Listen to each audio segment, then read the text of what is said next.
Apologize for being late. I recognize a quorum. We're going to go straight to item 4, text amendment 2507, flood prevention ordinance, sign ordinance, and new zoning district addition to zoning district chart. Sean?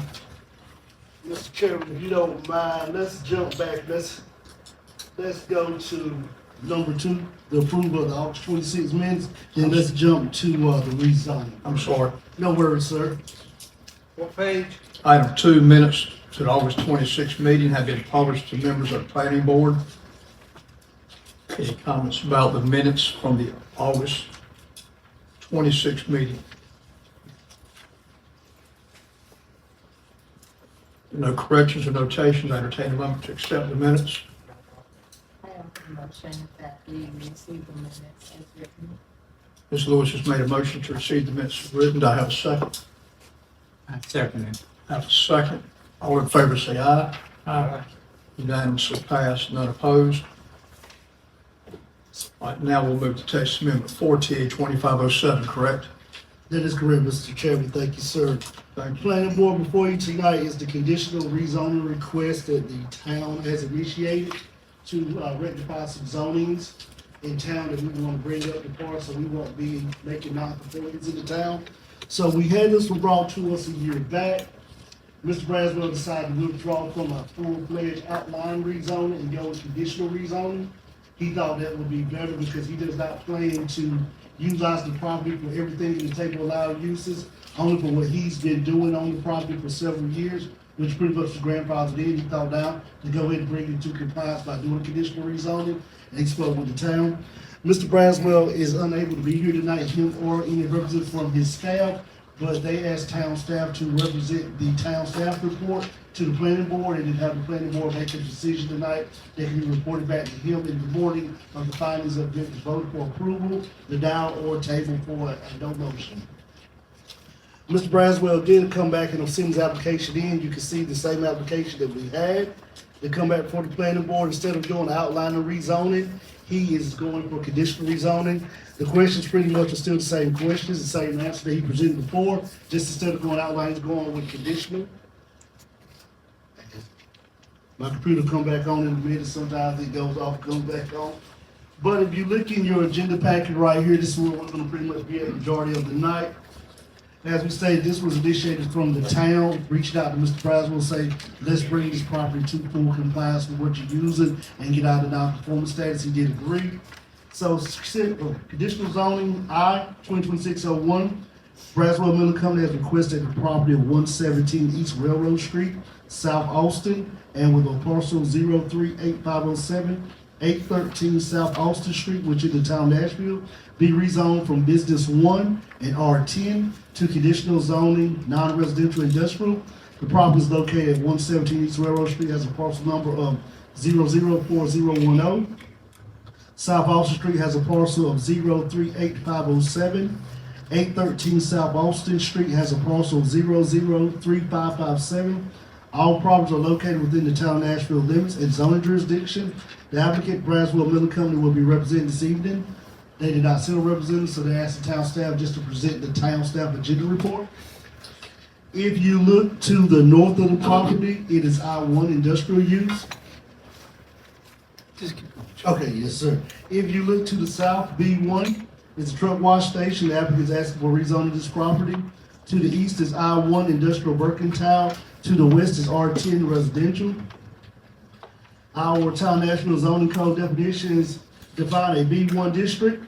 I think we're all pretty much at the part what a B1 R10 district is. We are pretty much pros at doing this. We've been doing it for quite a while in the town on the planning board. And our new zoning district, conditional zone non-residential industrial, refers to a zoning district with specific permitted uses as detailed within the ordinance and authorized by the North Carolina General Statutes 160D 703.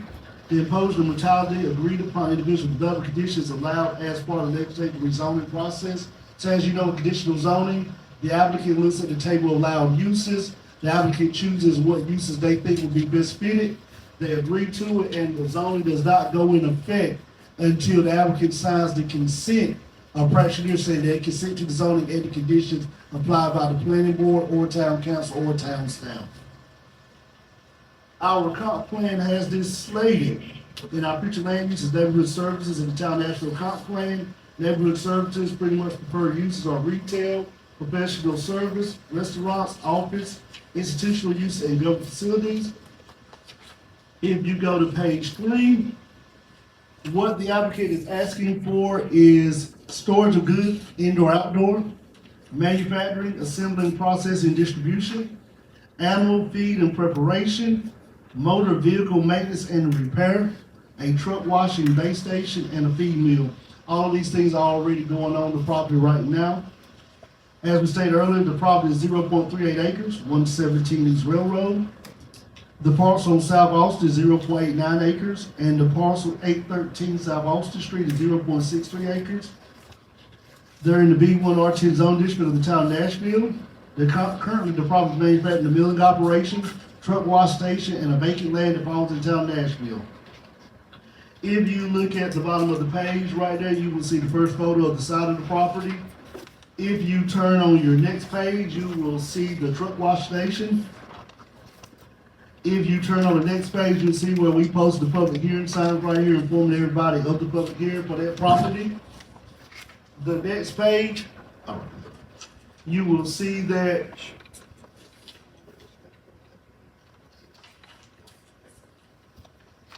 as you can see on the zoning map, we're showing where all the properties are listed at, B1, R10, and what he's asking for conditional zoning, non-residential industrial.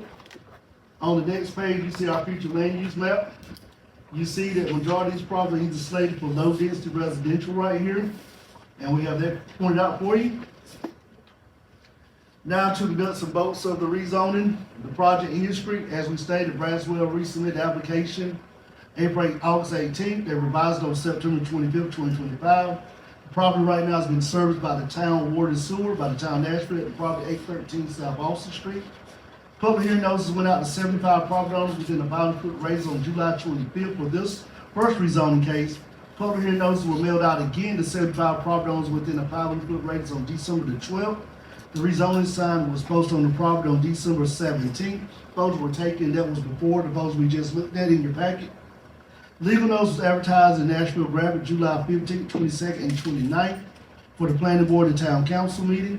The front door of town hall was posted on December 11th. The front door of the library and the Parks and Recreation Center was posted on December 17th. Back on July 28, 2025, the TRC did recommend approval of the outline of rezoning.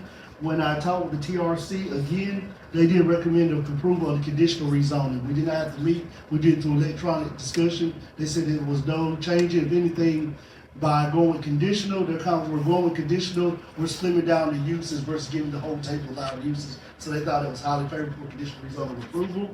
The subject property is not located within the floodplain. The subject property is located in Stony Creek, Upper Stony Creek sub-watershed. The subject property is not located in CDEQ water supply watershed. Subject property is slated as low-density residential. The town of Nashville Planning Board had a public hearing on this matter on August 26th. Only thing that was spoken on that night was a letter read out loud from a resident who did not see the property being rezoned beneficial. The resident has not submitted a letter, but the letter is still attached in your packet. And that was from Ms. Shirley Alexander, 811 South Austin Street. I read out loud for the benefit of the planning and the public board in the public hearing, not being in favor of rezoning. That night, the planning board voted for approval of this rezoning request with a motion made by Ross Strickland and seconded by Eddie Thomas. The motion passed 6-0. The rezoning request was submitted to the town council on September 2nd, 2025. At the town council, Councilmember Larry Taylor made a motion to table the rezoning and take no action on it. And it was seconded by Councilmember Xavier Harrison. The motion passed unanimously. We talked to Trey Braswell and asked Trey that we think it would be beneficial to go with conditional rezoning versus outline rezoning. He said if he would have known that, he would have did that first and not with outline, with flat out rezoning, but he was unaware. So this is why we're here tonight. As the planning board, you know you only have 4 duties that we ask for you to do. Number 1 is to propose in accordance with the land use plan and sound plan principles. Number 2 is there convincing demonstration that all uses permitted under the proposed district classification or the proposed text amendment will be in the general public interest, not merely in the interest of one individual or a small group. Is there convincing demonstration that all uses permitted under the proposed district classification will be appropriate in the area included in the proposed change? Is it convincing demonstration that the character of the neighborhood will not be materially or affected by any use permitted in the proposed change? Reasonable and spot zoning, rezone quest 2026-01, CZ/RZ 2026-01 may be considered reasonable in the public interest because number one, the request is not spot zoning because the subject property will be rezoned to conditional zoning, non-residential, industrial, where they do so allowed. Our future land use map has this property slated as a low-density residential, but rezoning of the property to conditional non-residential industrial allows the growth of Braswell Middle Company in a controllable method that continues to promote harmony within the neighboring properties. The lot uses are being asked for are already being used on the property as a non-conforming use. The subject property is in harmony with the use request since the property has road frontage off East Railroad Street, South Austin Street. And the adjacent property owned by Braswell Milling is zone I-1. So we're not going full I-1, we're going conditional zone I-1, and we're kind of putting some restrictions on what he's choosing to do. As we stated, TRC did recommend approval for this through electronic vote when we had discussion on the conditional zone. Mr. Chairman, that is the staff's agenda report. Once again, I will reiterate to the board, Mr. Braswell is only asking for storage of goods, indoor, outdoor, manufacturing, assembling, processing, and distribution, animal feed preparation, truck wash base station, motor vehicle maintenance and repair, and a feed mill. Pretty much what is going on the property at to the town. He's just bringing it up to a contentious zone now, and not want to be a non-conforming use no more. Mr. Chairman, I will yield to you, sir, but I will be on standby to address any questions that the board may have. We do have a public hearing on this matter, and I do not think nobody signed up for it, but we can check. But as always, sir, we can poll the audience to see if anybody would like to come up and speak, sir. Mr. Chairman, I'll yield back to you, sir, and you can open up the public hearing, and I'll be on standby if you need me, sir. Thank you, sir. Open this public hearing for the Town of Nashville Planning Department for the zoning matter. If there's anybody from the public wishing to be heard, come forth and state your name, your address, and be heard. Having be nobody signed up and nobody coming forth, we'll close the public hearing. I'll open comments from council to the planning board. To the planning director.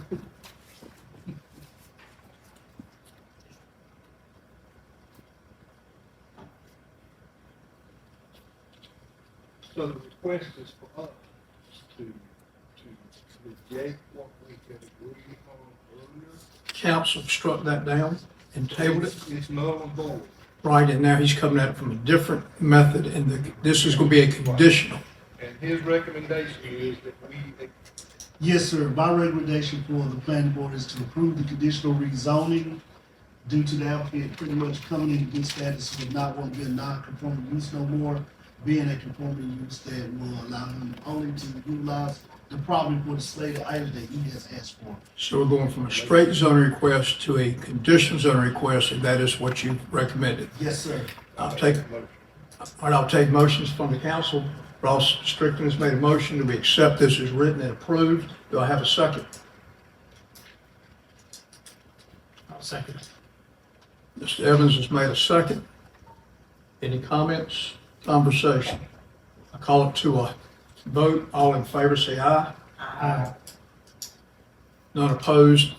Motion passes 4-0. I did not vote, obviously, because I'm the tiebreaker as chairman. Yes, sir. This motion is passed. What's your next business? Sir, our next order of business will be the text amendments. If you would like, sir, I can get started on the flood prevention sign orders and the new zoning district edition. And by that time, Mr. Harvey should be coming right in, sir, to be able to kind of clean up and kind of close it out for us. Okay? Go right ahead. Yes, sir. And direct us to the proper pages in our Yes, package sir. since we're out of order. That's no worries, sir. So we're going to go to page number, the page, I don't have a number in mind, I should have, but we're gonna go to the first one that starts with flood damage prevention ordinance in your packet. It should be right after the shipping containers. One second. So look for a page with red text, it's 2 pages after that. The last page with red text is 2 pages after that. 2 pages after the red text. The last page with red text. Okay.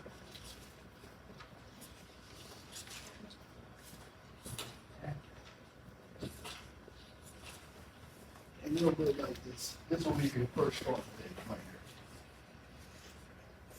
here. About 5 or 6 pages after.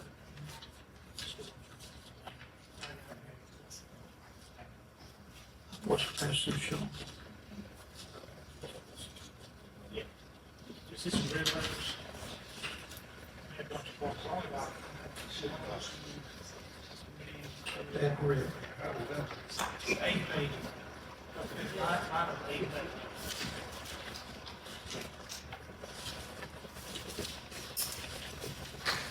Let's see.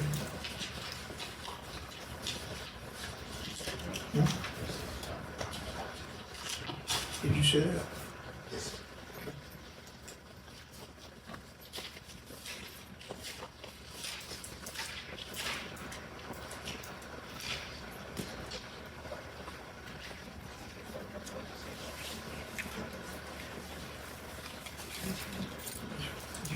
I know I keep bringing it up once or two years along the way. From Stony Creek. And we got, what's the other one? Saponi Creek. And you're saying all the water over this area right here that we're talking about is going under the railroad tracks and down Austin Street or whatever street to Stony Creek. Well, this right here is updating our field prevention ordinance, so this is the same statute. So then, so it's gonna be more affirmative as to what, where it does, the water does drain. Right.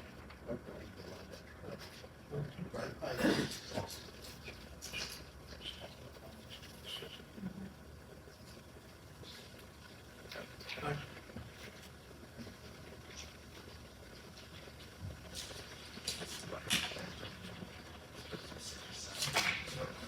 Sean, you got everybody in their packets where they need to be? Yes, sir, I believe we're good. We're good, yes, sir. Thank you, Wayne. So because we participate in the National Flood Insurance Program, we're required by statute to have a floodplain development ordinance, or floodplain prevention. And Michael Harvey reviewed the current one we have, and it was deficient and didn't follow the model, state model anymore in a couple areas. So what he has done is basically put ours to the side and brought for us what the state model is now.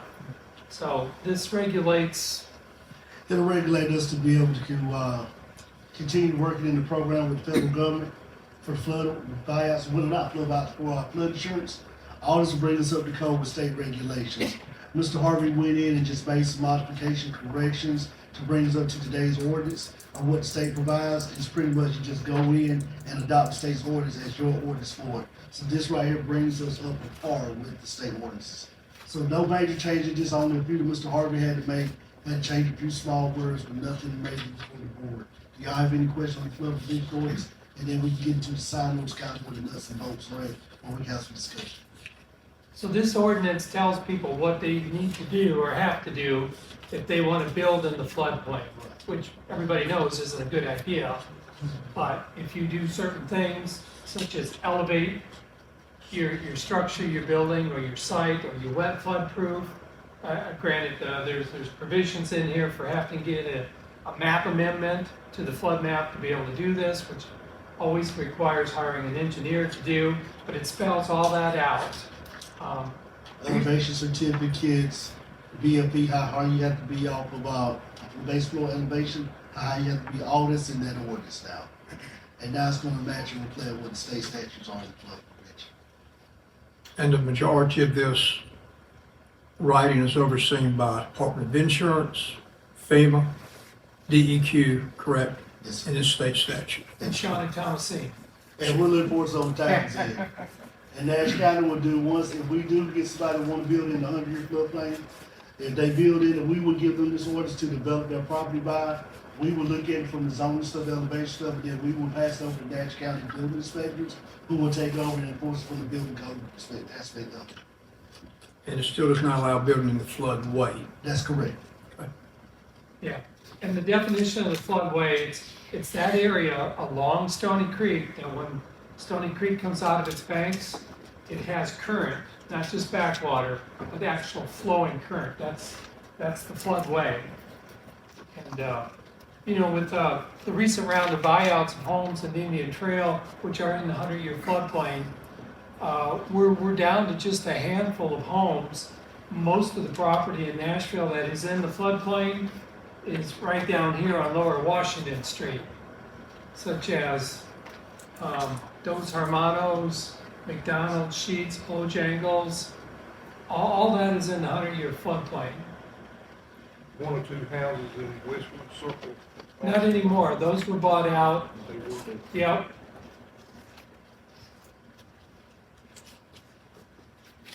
Yep. So from a, you know, floodplain standpoint, that's good. I mean, we don't have a whole lot of development in the floodplain anymore. But again, for those properties that are in the floodplain, in order for them to get and have and maintain flood insurance through the National Flood Insurance Program, we have to have a floodplain development ordinance in place and have a certified floodplain development administrator, which Sean and Thomasine are, to enforce this ordinance. This one right here was more just going by our state regulations and adopting as ours. If the board feels confident, we can move over to signs.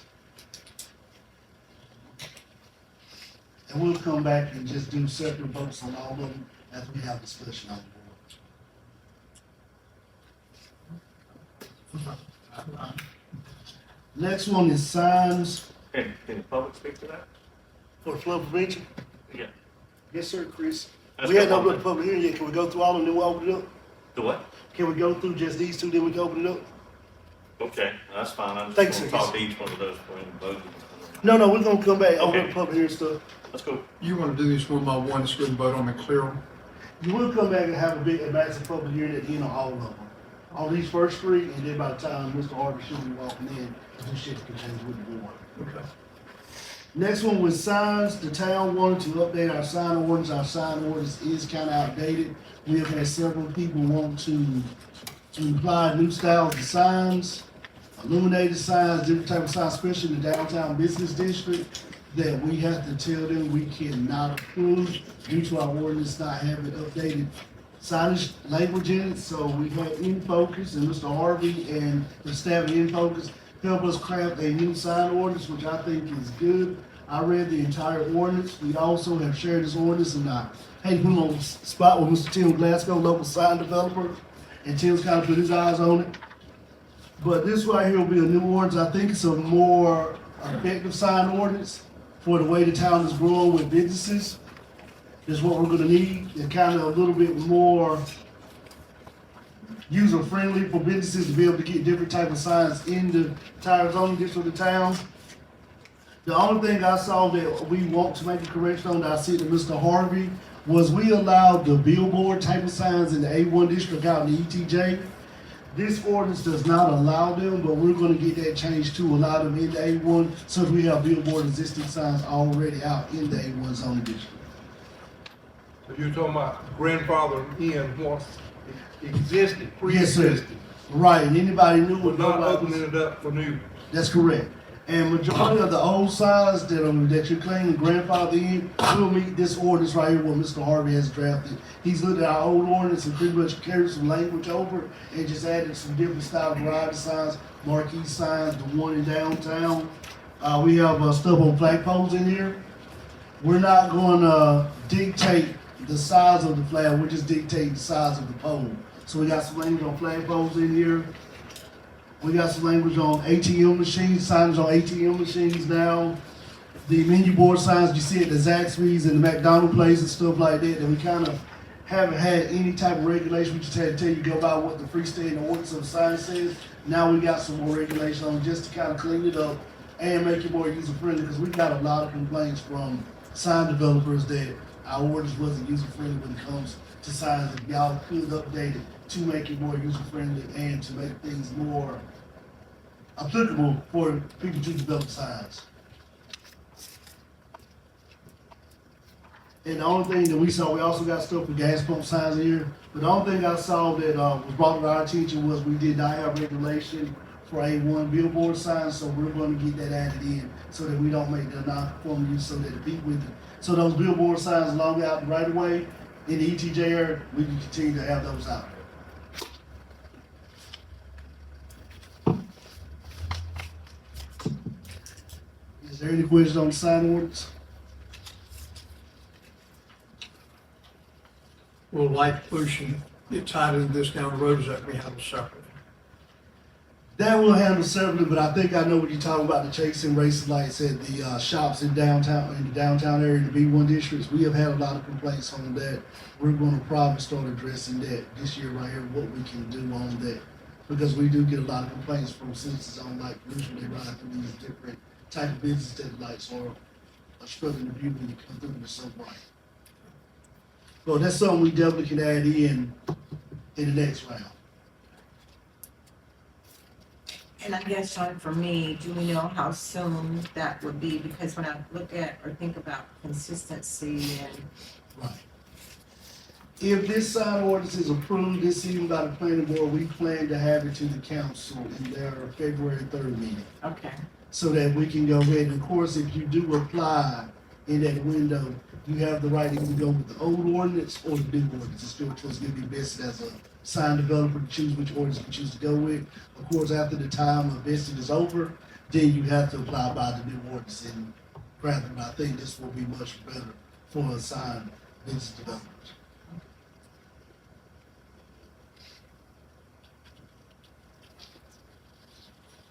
If the board is ready, we'll move on to the last thing, that we can go to public comment session on these ordinances right here. Okay, Last thing we have, board, is the creation of a I-2 district. I still want to say L2 district for my days in other jurisdictions. Right now, the town only has a I-1 district for industrial.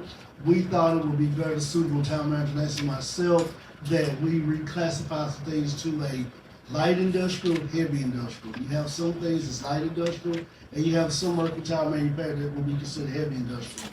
A Bridgestone, Firestone, like in Wilson, will be heavy industrial. But somebody that's just running a small electrical shop like Alco Electricals, that would be light industrial. So we thought there was a need for a light industrial, heavy industrial, because right now, we're saying everything is industrial. We think by classifying a I-1 L2, it gives better use of the table, allowed uses. So we are going to create the district, and then we'll be coming back before the planning board and town council of removing some industrial mercantiles from heavy to light industrials. Right now, everything is in I-1, which we would treat as heavy industrial. So there's going to be some changes in the table allowed uses where we may use somebody like Alco Electrical to more of a light industrial versus heavy industrial. This is something that if you look at other towns and jurisdictions around us, everybody has it. I don't know why Nashville did not do it when they did their ordinances, but something that we thought would be better fit now is to classify the industrial uses. When we push more of our heavy stuff on the outskirts of the town and more of our light stuff, the plumber, the HVAC contractor, the electrician, general contractor, stuff like that, more in a light industrial style, where they don't have to be out there more in a heavy ETJ industrial area. is there a clear definition? Yes, sir. parameters around. If you look in your packet, Where you do have page numbers in the back, go to page 38 of 221. In red text there is the definition for I-2, heavy industrial. the I-2 district is established to protect all environments from the negative impacts of certain activities and types of development. It is the intent of this district to provide and permit certain public and private heavy industrial use and facilitate and incorporates hazardous materials and or scientific technology, including wholesale, distribution, storage, processing, manufacturing, and production. However, it is required that industrials in this district take all necessary actions, including but not limited to installation of apparatus and technological equipment available to prevent negative impacts on the environment and the community from the emissions of smoke, dust, fumes, noise, and vibration, and other activities and or products resulting from such hazardous industrial activities in accordance with federal, state, and local regulations. So as we said, more of our heavy stuff will be considered now I-2. More of our light stuff, the plumber, the HVAC contractor, will be more now our L1 districts. But we'll have to come back before the planning board and the town council, once we go through the table of allowed uses and reclassify the uses in there, what we consider light and heavy industrial. And those are on page, they start on page 59. It's the chart of allowable uses with a new column in it, I-2. John, I think one of the big differences between I-1 and I-2 is I-2 has more relaxed regulations when it comes to outside storage. Yes. But then you're also talking larger tracts of land, you know, anywhere from 12 to 300 acres. Typically, now, nothing in Nashville right now, but And most of our I-2 stuff will be out in the outskirts. The ETJ, as Ray stated, your 20, 30 acre tracts, your big mercantiles, the steel plants, where everybody out there is doing the same thing. So there's no reason to put so many restrictions on buffering and screening because your neighbor's doing the same thing as you do. Versus your I-1 light industrial, maybe stuff you see more in town where we got some buffering and screening requirements so that you know if you do have a lay down yard for the electrician in the backyard, he's got wire stuff, we got some fixed buffering and screening there. Sean, do you see any of our industrial users in town right now going to I-2? I mean, I look at Clayton Homes, they're probably the largest of our manufacturing, and Between Clayton and Braswell. they still fit nicely in a light industrial because they don't have any smokestacks, so to speak. No noise. And they're not running 3 shifts. Most of our heavy industrials are companies that's gonna be running 3 shifts like the Firestone, places like that, St. Gobain, Walter Kitty and Wilson, Kitty Aerospace, places like that, where we would consider your industrial running 3 shifts, factory, heavy mercantile, got products rolling in, rolling out every hour on the hour. First of all, about light industrial, they call it a day around about 5 o'clock, no later than 6 or 7. So this addition to our zoning districts is really for future use as opposed to any use right now. You may not ever need it, but it's there. Okay. Well, we were talking to a developer who was interested in annexing in 75 acres and for laydown yards for outside storage. Now, it's outside of town right now, it would be annexed in, but again, well, what's around it is similar already. You know, if you have a laydown yard, you know, where you would be storing construction material, maybe large rocks and stuff like that, or you'd want that kind of zoning. Right. But be somebody like Alco with an electrical company, you don't want heavy industrial, because you're more light industrial. You don't need it. Right. You know, even ACDI in the Nashville Business District, or the incoming business, which is going to be Build Labs. I mean, everything they do is within the plant, and they're going to have minimum outside storage.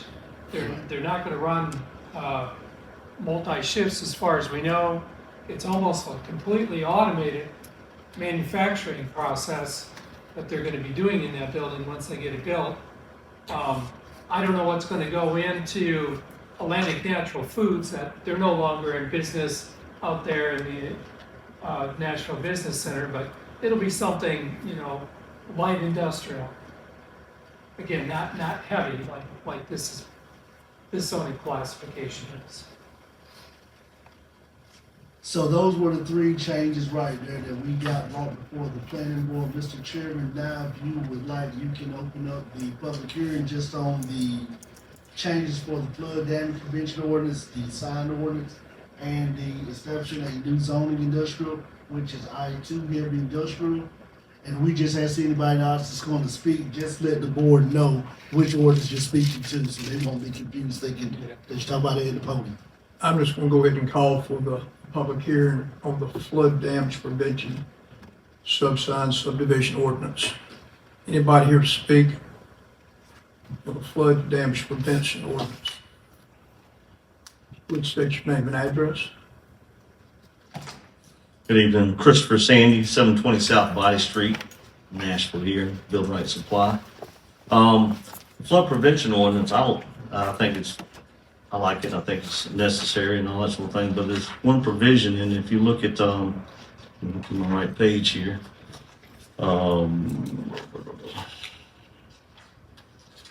It's got a dictionary in front of it. Section of warning and disclaimer liability. And also Section F, Section G, and Section H all have things like liberally construed in favor of the governing body being the town of Nashville. All three of these things, I think, have the aspect of if the town does something that, or doesn't do what they're supposed to do, it relieves any liability of the cause and harm to the business or the resident that suffers that. And I don't think there's any place in there for this. I think that should be stricken from the docket on it because we all assume liability for things we do or don't do, and I don't think it's really fair not to. Can you tell us again where that is, Mr. Sandy? Yeah, Section F and Section G. Hold on right there. Let's get a look at them, please. Section G at the last line says, this ordinance shall not create liability on the part of the town of Nashville or by any officer or employee thereof of any flood damages that result from reliance on this ordinance or any administrative decision lawfully made hereunder.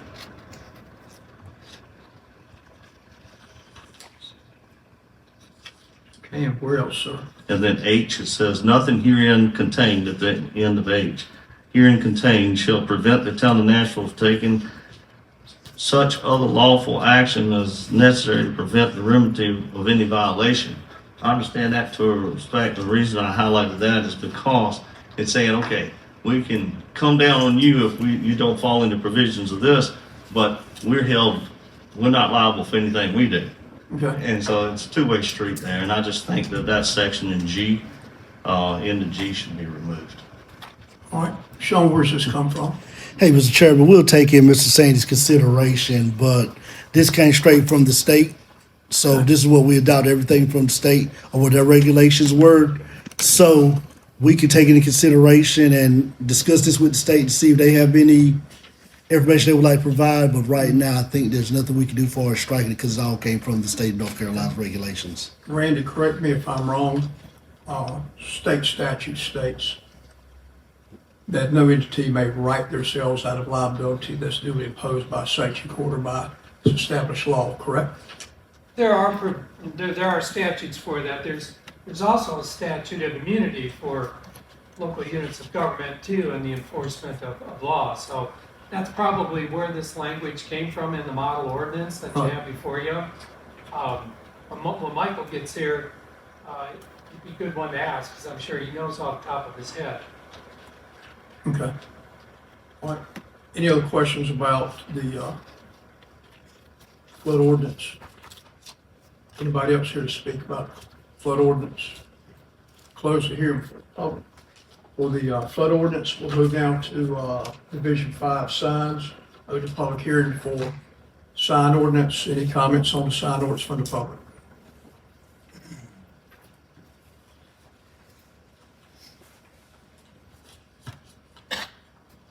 Yes, sir. Tim Glasgow Signs. Hey, Tim. Like I know most of y'all. How are y'all? Yes, sir. Appreciate y'all letting me speak. I just want to be short. I know Sean had sent me over the details of updating the sign ordinance, and basically, currently, the billboards in Nashville are outlawed unless they're grandfathered in. Like, there's no more billboards in Nashville, and I have no problem with that. The reason why I'm here is I want to keep Nashville the way it is in town, the historical part, downtown, within where our residential areas are. Why I'm here mainly is I wanted to know if there would be a way to be able to change it to where we could possibly the businesses of Nashville benefit from billboards on the outskirts of town, like where the highway, 64 highway, 64 business coming in. I know that it has to be state, federal, because the federal highway, there's a lot of red tape, and I don't know all the details. I'm taking my father's footsteps, and he's teaching me about all of this, and I'm just looking forward to promote Nashville as well as my own business, obviously, but I just didn't want it to be a deal to where going forward, if y'all were changing the ordinances to where it would be they're just billboards are completely outlawed. I understand the Nashville town area, and I don't have any motivation to even try to change that, but on the outskirts, I do realize that I know with my own business that billboards do work. And I mean, tourism doesn't happen by chance, it has to have direction. I mean, it's a deal where I just want to know if it would be a possibility that maybe we could change the town ordinance to be able to open up the doors for outdoor advertising on the outskirts, not in town, but like on 64 highway, right at the exits to get off of 64, as well as where all the roundabouts are coming in. I just didn't want it to, I just didn't want to lose the possibility of that. And I have a handout I can give y'all just to kind of look over that talks about billboards. Sure. And it's just something for your viewing. And like I said, even if what it is the federal and the state can't override the town. So if the federal and the state allow the boards, but the town says there's no in the town of Nashville you can't have any billboards, that's including on the federal and state highways. So it knocks out any possibility of doing it unless I have y'all's blessing. So that's kind of how the wording could be, but I'm trying to just get it to where even if you word it so it's on those roads versus in town. I'm not trying to do it in town because I mean we lose a lot of our locations due to stores and subdivision and things like that, but out there it's pretty safe. And I know that it's a benefit for the town. The revenue, the permits that takes, property tax that we have to pay. So it's a positive thing for me and for the town. And I just want to throw that out there and ask y'all if y'all would be willing to. Absolutely, thank you, and I agree with your comments. So is so Tim, it's your understanding that when you apply for the federal or state permits to go along the interstate or a North Carolina U.S. highway, they're looking at, are you in compliance locally for they even consider? Is that what I'm hearing? That we don't allow it, that it knocks you out with them? Right. Okay. Because they can't override the office. Okay. Sean, where does this fit with Yes, what sir. Mr. Glasgow's asking us? Yes, sir, Mr. Chairman. That's the thing I mentioned to the planning board earlier. I called it outdoor advertisement, but it's billboard signs. So what we're saying is that billboard signs need to be allowed in the A1. I call it outdoor advertisement. Is that the corridors that Mr. Glasgow's asking about? Yes, sir. That's the main corridors coming into Nashville. Is all A1 out there in our ETJ area. So we checked all that on the zoning map, and that's what we're asking for the board to reconsider, that it be updated in the orders that Mr. Harvey allows billboard signs in the A1 zoning district, which is the main corridors coming into town. So Tim, you understand what he's saying is that he wants to revise, so A1, which is all the corridors around town, be included in this, so it would allow that continuing business. Okay, I just want Yes. to echo. totally understand your concern, Thank you. but I appreciate your comments about not wanting to increase the signage in town and stay with the business corridors that generate business. Questions for Mr. Glasgow, since that's his business? Sean, any comments from you? No, sir. I believe that answered my question. I believe Tim is satisfied with my answer. Mr. Sandy has one more. Mr. Sandy? Still 720 South Valley Street, Christopher Sandy, Bill Wright Supply. On the sign ordinance, I think some of the things are a little restrictive in it, like the message boards for restaurants and things to put the messages and stuff on there, and sandwich boards, whatever. Need to look at that. And also I noticed that in that ordinance too, it has a line put in there. Looks like it was kind of tailored for Build Labs for the fencing that has signage on, like a quarter mile of signage all over it. We opening that door so I can put up fences at my place and cover it with signs. that looks like there's something was tailored for them and specifically, and I don't think that might be a really good idea. So that's all I got on that. Sean, construction fence is designed by ordinance to contain the debris and the litter from construction. How does that fall into this? Because we often see building companies, contractors, industrial, Tyvek, all kinds of things named on these. How's that fall? It was not tailored for built labs, but it is what you see now when most development teams come in to develop neighborhoods and develop commercial buildings. They advertise the company, so this is why we had something. Mr. Harvey probably had to think, let's go ahead and put something in the ordinance so that we can have some type of regulation so it doesn't become a sign pollution where it starts to obstruct the view of people riding by because too much signage. So this is why Mr. Harvey probably had to add in the ordinance, but that's one of those questions that when Mr. Harvey arrives in a few more minutes, we'll be able to get an answer from him on what his thinking were for adding that into our ordinance. So the question being, how does it differentiate Yes, sir. an industrial site or area construction that advertise like build labs versus Right. an existing building, their structures, fences, whatever? Right, that's correct. Okay, we'll table that from Mr. Harvey also. Any more comments from the public? That'll close the public hearing last.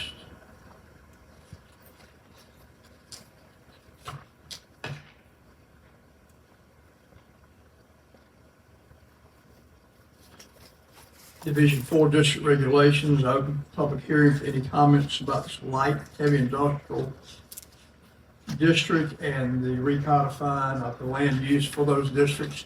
Any comments from the public?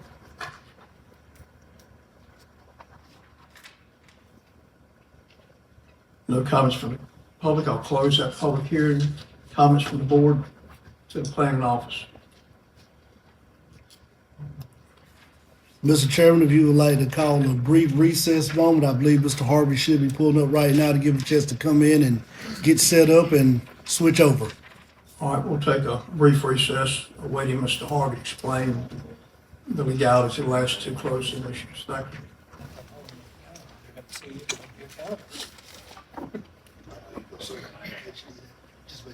Mr. Harvey, how are you?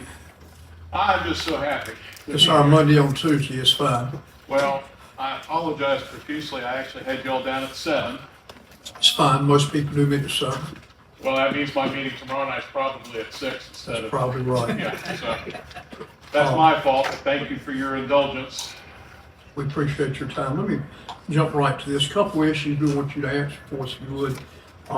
During our public hearing, a comment was brought up about why in the ordinance on the floodway, the floodplain, why did that multiple times the city exempt itself? And I'm gonna throw something in there, I'll let you answer. Okay. We've been sitting there looking at this during break, and Dennis, read what FEMA says. Yeah, I wanted to kind of get an idea of what the FEMA had a model ordinance very similar to the language. And there, it says here, FEMA's standard disclaimer used by many towns, states and towns, usually reads very close to this. It says, this ordinance shall not create liability on the part of the community or any officer or employee thereof for any flood damages that result from reliance on this ordinance or any administrative decision lawfully made thereunder. So it looks like from us that language that goes all the way to the federal government level to basically, obviously flooding is unpredictable and things of that nature. And especially like, I guess we were discussing that if a town, and correct me if I'm wrong on this, by the way, because I'm no expert, but that a town obviously is, ordinances are coming down from FEMA and DENR and things of that nature that be sued based on somebody having flood damage from ordinances that come from higher up. So is that a correct answer? Yes, sir. So first of all, let me just make a couple points and then I'll get to the specific language. I've been a certified floodplain manager for 30 years, and you would not be surprised, it would not shock you how many times property owners have sued communities I've worked for. Unfortunately, we all go through the motions, and when it normally gets to a court proceeding, the main issue that communities rely on and the federal government relies on is that the model that FEMA's created, when we look at the flood insurance rate maps, the firms, is the best guesstimate based on a hydrologic engineering study. So when they say that the base flood elevation in an area, for example, 750, that's their best guess using their model. If there is a heightened level of flooding that creates damage, units of local government, in relying on federal data and relying on the federal model ordinance, shouldn't be held liable for relying on best available data to try to protect the public health and safety.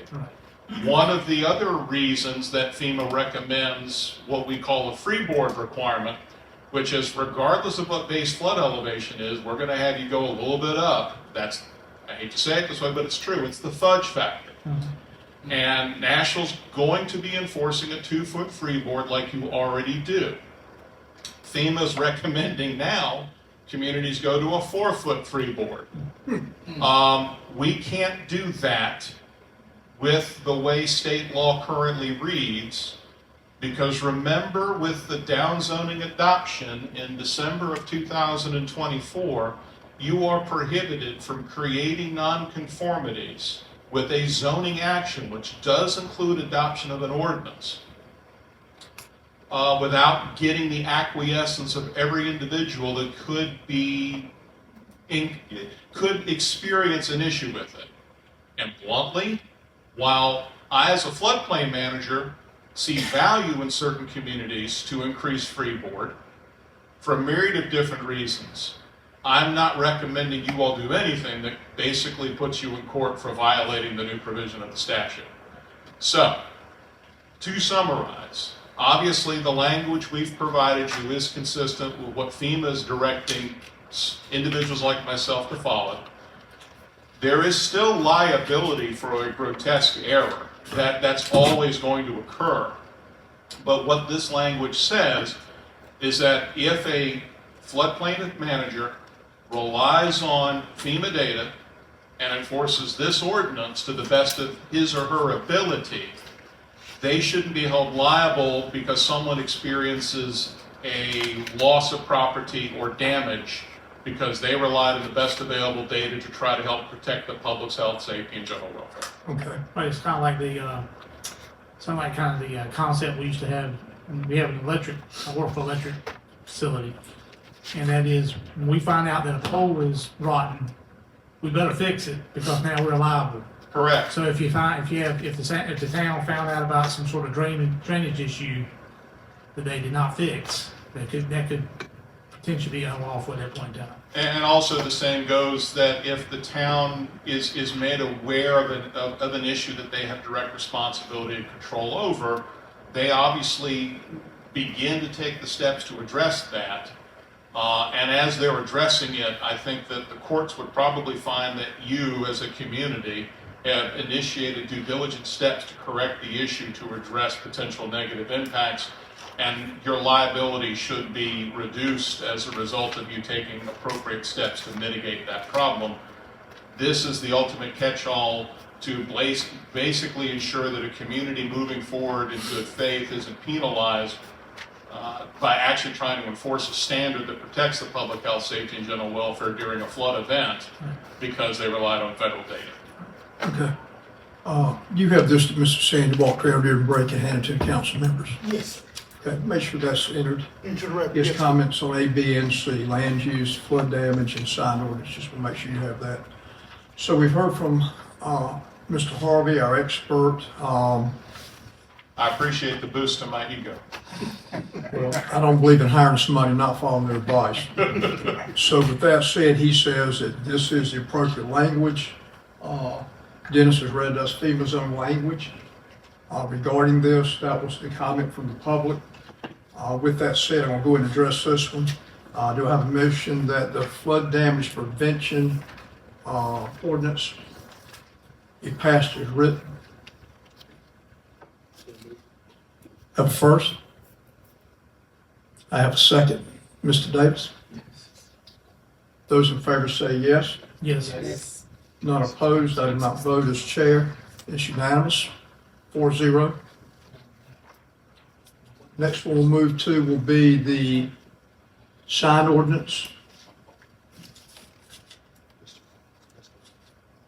Mr. Harvey, we have a question about sign ordinance that came from the public hearing, and that is, how does a business like Build Labs, which is building the large industrial facility here, have a fence, what I call a construction fence, with a huge sign, going for 50, 75 yards, says, coming soon, Build Labs, and advertising what they're doing? How does that differ from any other business that's standing, has a fence, want to put something up on their fence? Because North Carolina general statute specifically exempts that situation from being regulated. And how's that? Because it's called construction fencing, and it's allowed to exist during the construction of the unit. Okay, there's your answer. I'm sorry to say, but that is the truth. Okay, And we have put provisions in your code that obviously reflect that you will not be engaging in the enforcement of construction fencing consistent with the appropriate section of the general statute, because you are not permitted under state law to regulate it in the first place. Now, once the construction's over, not to insult anybody's intelligence, because I know you're already going from A to B with me, all that has to come down because it's no longer a unit under construction. It's no longer a unit that is being developed, so it loses its protection under the statute. okay. Also, town manager had pointed out that we have a tweak to outdoor advertising. Correct. You have existing signage in the A1 district, so if you are making a recommendation on this, it needs to be with the understanding that outdoor advertising is being modified to include A1 as an allowable location for billboards. Yes, sir, that was explained to us by the planning department chair.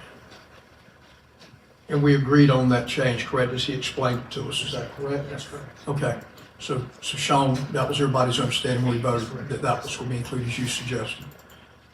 So, having Mr. Harvey explain the fence, which, again, construction fencing is unregulable by state law. So that is the only, or that's the issue I have heard brought up. Any more comments for planning department?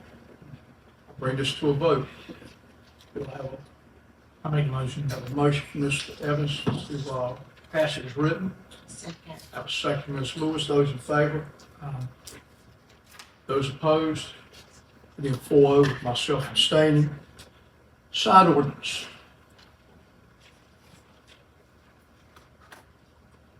It's passed, and now we move to shipping containers. No, that would only be I2. I'm sorry, where am I? I'm sorry.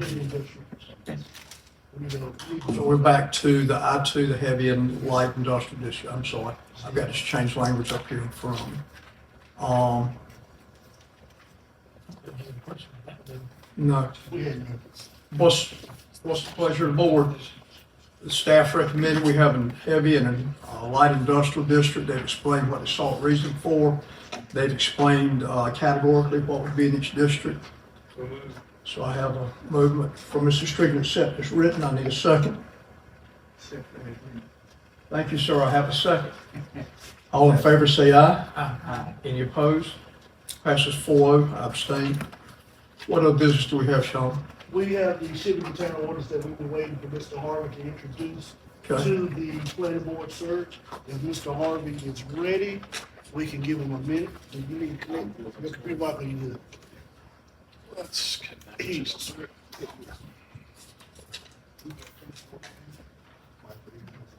Sean, is there a public hearing on this also after he speaks? Yes, sir, there will be one after he gives his report. Mr. Hart, we're your audience.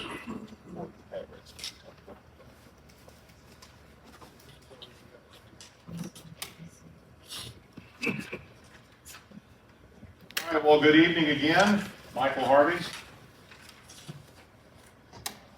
I was directed by the elected officials in the manager's office and the planning director to develop a construct that would address the temporary display and use of shipping and storage containers.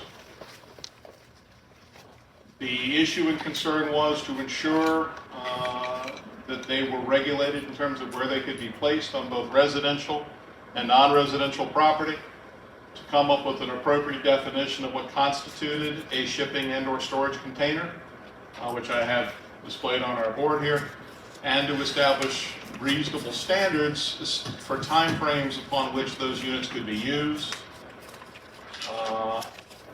and ultimately where and how they could be displayed.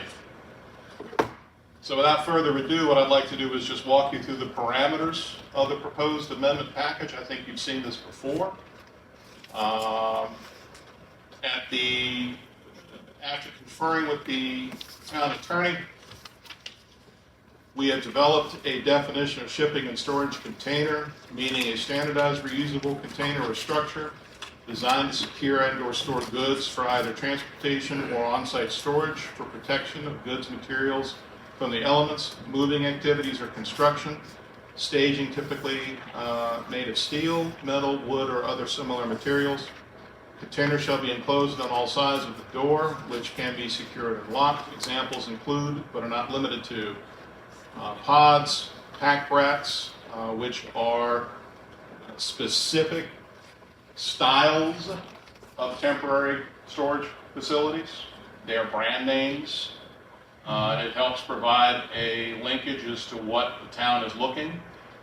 We've also provided sea cans, Connex containers, cargo containers, sea train or freight containers, moving containers, storage containers, etc., so that people can understand what the town is classifying as a shipping/storage container. This allows staff the ability, as they are looking at an enforcement action, to determine whether someone is or is not in compliance with the code. The main crux of the amendment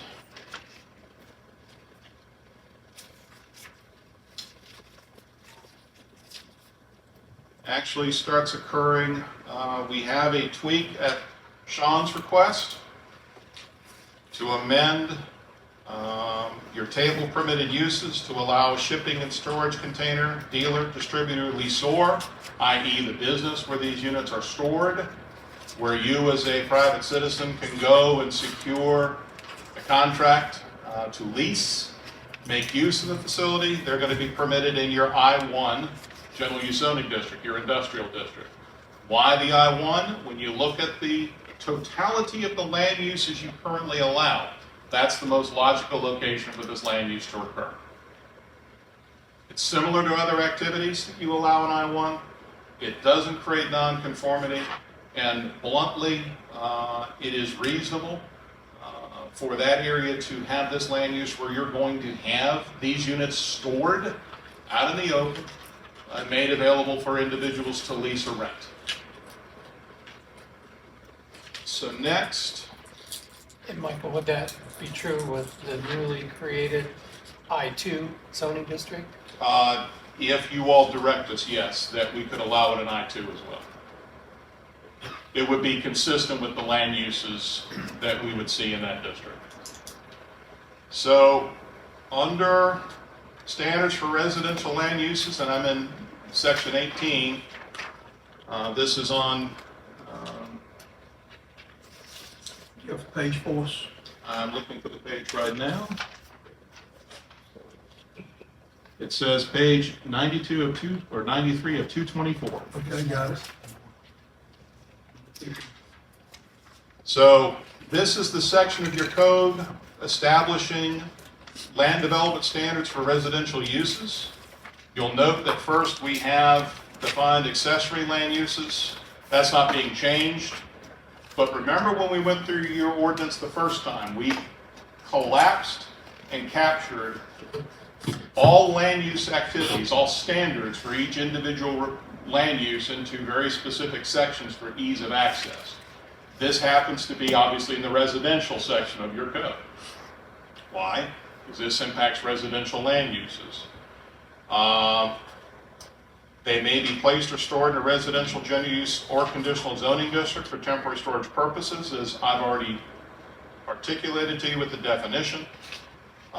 Originally, town board had asked if we could put this or require this to be placed on the side or the rear portion of a property. After consulting with your manager and your planning director, We are recommending that it actually be as close to perpendicular to a public or private street on the developed portion of the property, asphalt, concrete, gravel, for ease of pickup, i.e. in the driveway.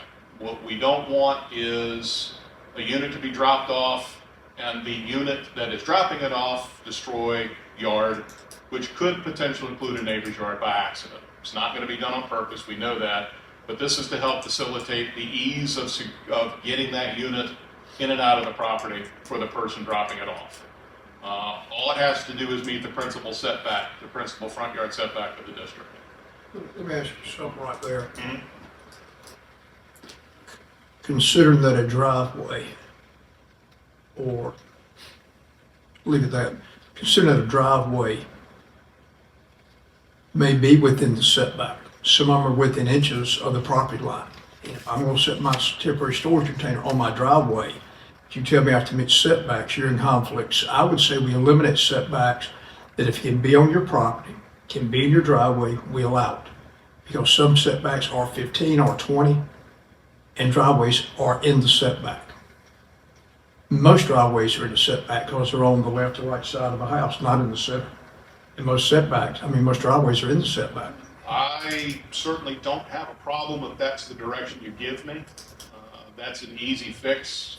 If you are making a motion this evening, it would be then as amended to eliminate the compliance with the front yard setback. Mr. Manager, what's your thought about that? Do you understand what I'm saying? Well, it's temporary. I mean, people have these when they move, when Mhm. they clean out the house after, unfortunately, the parents pass away. You get these units so you can pack everything in it, make a quick hook up and Right. pull it out. It's But not we- going to be a permanent structure. Right, but we're going to be on the driveway's in setback, so we need to eliminate that, agree? Well, in some neighborhoods, in the older neighborhoods, it'd be hard, in the newer neighborhoods, where the house is all set proper distance back, it wouldn't be a problem to meet the setback, but But the side setbacks would still apply. It says all setbacks, does it not? It actually would have to meet the accessory structure setback of the side, and bluntly, if it's put on the driveway, I don't see where it wouldn't meet the side yard setback, and the rear yard setback will come into play. It'll be that 6-foot setback. So if your concern is just the front yard setback, we can certainly take that language out, that's not an issue. Mine is the side yard, because so many driveways are right up against the property line. Not front yard, side yard. You'll have to give me, obviously, some direction on what you'd like to see. If that's the will of the board, certainly I'll make the change. Okay. I'm not You're not opposed to it then? opposed to it. I'm obviously basing it on comments I've heard from others, so I'm Okay. not gonna tell you you don't have a right to have that opinion. Does it harm us in any way? It doesn't harm you, especially because of the temporary nature of the unit. Okay, all right, go right ahead. I just want to clear that up while we were there. Remember that it was impressed upon Sean and myself from the town board. They obviously want these units to not be left on a parcel of property for marketing or display purposes. They have to be there for a purpose and a reason. So that's why we have language in the code prohibiting that. Okay, Units shall not exceed 144 square feet in area based on addressing a comment from town staff. They have to be removed within 60 days from the date of installation. Temporary storage associated with development activity. This is a section that was added to address a board member concern. If you have a zoning permit and a building permit, let's say you are the unfortunate recipient of a catastrophic event at your residence, a fire or a flood, since we just got off the flood ordinance. As long as you're engaged in the redevelopment activity, the storage unit can remain on the parcel. Doesn't have to go within 60 days. Okay. But unless you have that permit, you are subject to the 60-day time period. this is 120 on it. Am I missing something? Yes, the It was- updated version is it what we was- gave you in the insert, where we changed it. And that's 60 days. Yes, sir. I have in my I notes. thought that's what it's supposed to be, but I have in my notes 60, so it's 120, sorry. And that insert's on that first page you got in your package. so what's it supposed to be? He just said 120. 60 days. So it's 60 So it days. is going to be 60 days. That's what I understood also. They were not happy with 120. 60 days, I'm under section C, Yep. page 93 of 224. Okay, You don't want to penalize somebody that's pulled a permit to address restoration, construction, or addressing a catastrophic event from having to just arbitrarily remove it within 60 days of removal.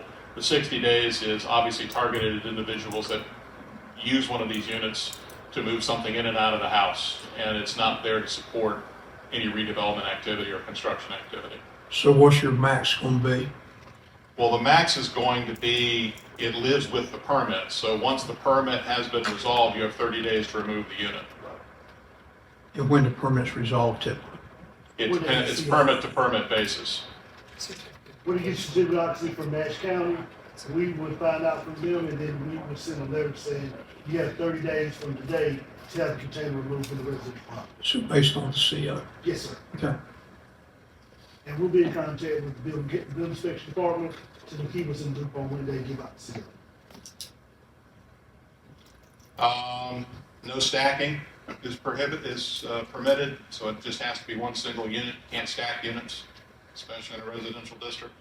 Okay. And obviously, we've got, last but not least, to place a shipping or storage container on a residentially zoned parcel of property, you cannot create a violation of any parking requirements under your town code. There still has to be available parking to support the land use. Any questions on residential? So next for non-residential.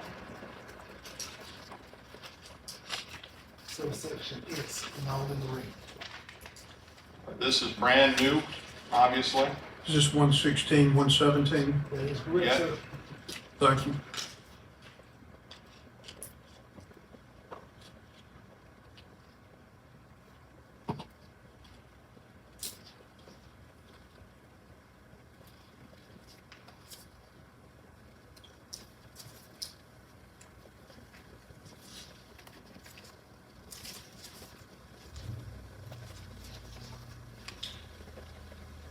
Standards, bear with me.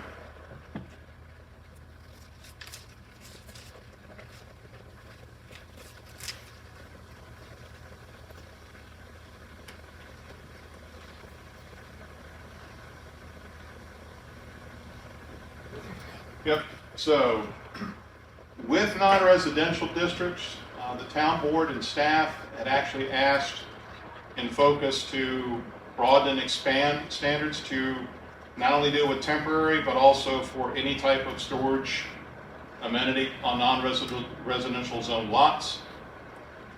So they are a little more intensive than what you saw for the residential, because the residential already had these standards. So remember that permitted accessory uses in a non-residential setting have to be clearly incidental to an allowed principal use of structure. They're subordinate. They're serving the needs of that principal land use. They are also subordinate in area, extent, and purpose, meaning you have a 1,200 square foot non-residential building serving a land use, you can't have a storage facility 3,000 square foot in area, because then the question becomes, what's the principal land use? They have to be located on the same lot as the principal use.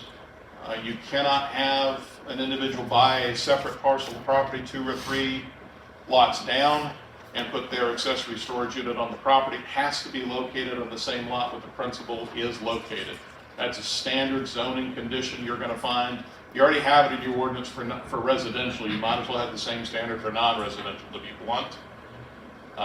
You cannot use an accessory structure or a temporary structure to expand signage opportunities for a non-residential land use. Signage is going to be regulated in accordance with your sign regulations. Are you in OD?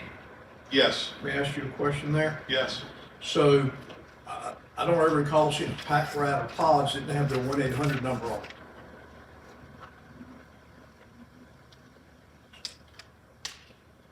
So how does that apply? The pack rat of pod denotion doesn't concern me as much as a non-residential land use using that accessory structure as additional signage for their business. And that's what we're attempting to prohibit. So do we need to be more definitive if it's deployed and it's actually being used and it has its logo and name 1-800 number such as a Podge or Pack Rat or whatever versus it being set up solely as advertising? We need to be more definitive in how we say that. Because this reads that it can't be present. We can add language saying that advertising material associated with the principal use of property shall not be permitted. And that addresses your concern. One more time, please. Advertising material associated with advertising the principal use on the property shall not be on the accessory structure. Or words, it can't be the principal use to Correct. be an advertisement. Correct. And then we have the temporary storage unit shipping containers. One of the big concerns that I've heard expressed from the town is also they want to be able to control and regulate how truck chassis are used for storage purposes. They don't want them front and center. They want them on the side or the rear of the property, which does make sense. You're trying obviously to reserve the front to be the advertising component for any business, and also to protect required parking that supports the business consistent with your parking ordinance. So temporary storage and accessory structures have to be placed or stored within the side or rear of the property and not in front of the building. Under no circumstances may a temporary storage unit be located, placed, stored on an undeveloped, non-residential zone parcel of property. The same issue you have with residential. There's no reason for it to be there if there's no principal land use. Has to be stored and located on an improved surface. Again, asphalt, concrete, or gravel. Why? Ease of drop off and pickup. Mm-hmm. And they have to be screened if they're going to be there more than 60 days. Screened meaning buffered, consistent with your code. Units remaining on site more than 60 days, even if relocated, are classified as permanent structures and have to meet any and all applicable development standards.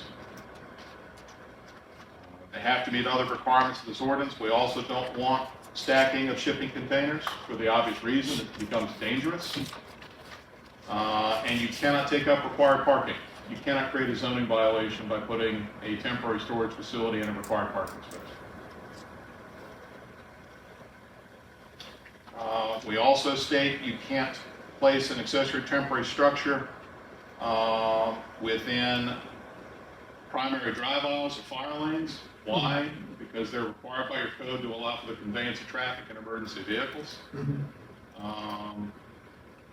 We have added at Sean's request that rooftop mechanical equipment has to be screened. We deleted at the advice of the attorney references to accessory structures not being located within an easement unless the easement holder expressly approves the allowance. That was strict at the attorney's suggestion, Mm-hmm. even though he and I had a wonderful 20-minute discussion over why I think it's important. I defer to the town attorney because he's the one that has to take this report, not me. We've again reiterated location of structure. We also, at staff's request, have size and number limits of accessory temporary structures on a non-residentially zoned lot. That limit is 3. Allowance is based on square footage of the principal land use at the request of staff, and I personally like the idea. It works in most jurisdictions. We established the percentages based on the comments that we received, obviously, from both the manager and the planner. And Mr. Strickland, I think you had a question. I didn't mean to. I'm sorry. Okay, no. I just didn't want you to think I was ignoring you. I was throwing a rocket at Sean, that's all. Okay. Did you get him? No, I missed you. So that, in and of itself, is the amendment package. Okay. Sean, we open the public hearing. Yes, sir, Mr. Chairman, you can call for motion over the public hearing, and we can go into public hearing on this matter. Call for public hearing this time of the ordinance as just discussed. Anybody from the public wish to be heard on this matter?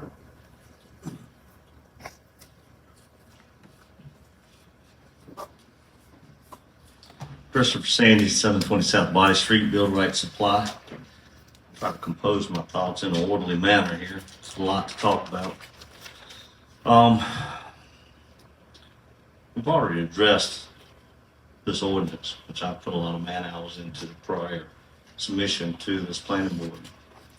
And working along with the town, and it was voted through.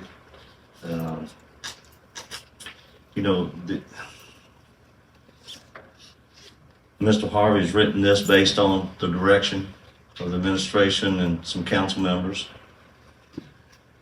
And so if you look into the details of all of these things, and these things is added, and how it is, and the zoning changes where it can have it, this thing's targeted where we just can't have the flexibilities with shipping containers.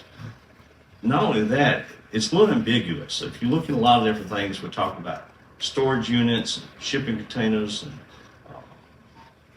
and the clear definition isn't really put there. You know, when is a shipping container not a shipping container? Because you see, I sell building materials, and shipping container is a building material for me. I don't care if you use it as a bunker, a swimming pool. Yeah, you can use it to ship. You can use it to store. You can build a house out of it. This right here is targeting a specific thing, but it leaves it ambiguous. Because if I cut a hole in it, it's no longer a shipping container. I can't use it to ship. If I put a door and a window, put some siding on it, if I paint it, it looks just like a metal building. It's no longer a shipping container. And in my situation, which goes deeper into this, I have dealers that some of their income comes from selling this building material. So it's a building material that's being sold by people and there's a big need on many different levels for businesses and individuals that this has been targeted and trying to extrude it away.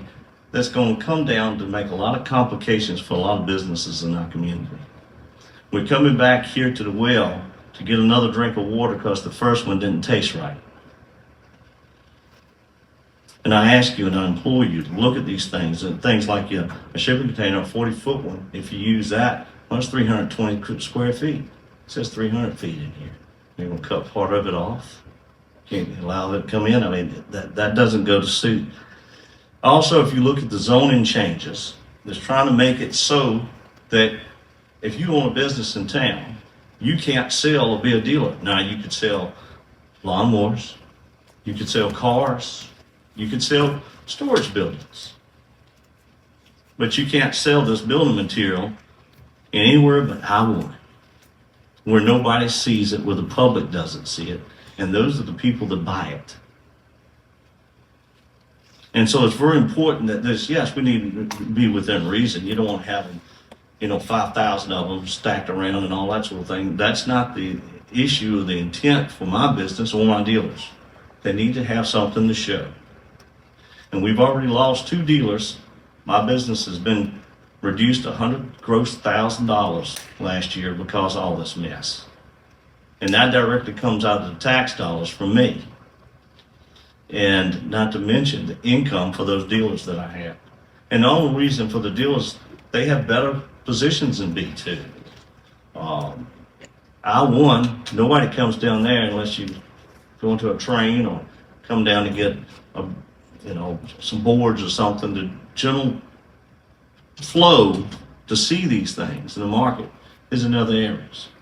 And it has to be rationally handled.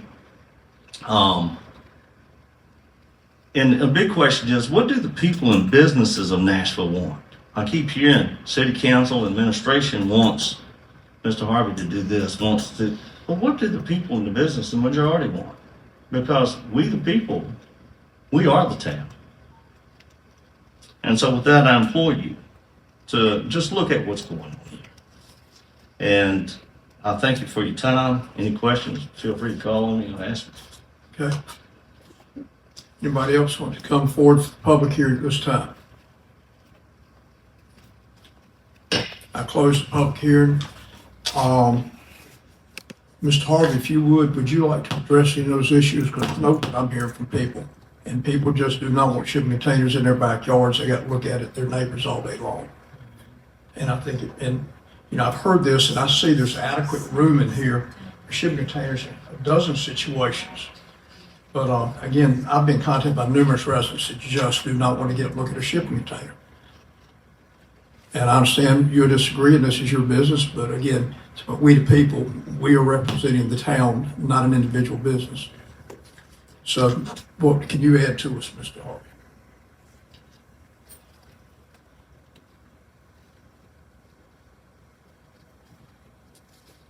Let me try it this way. I respect the concern that was just expressed. I do understand it and I appreciate it.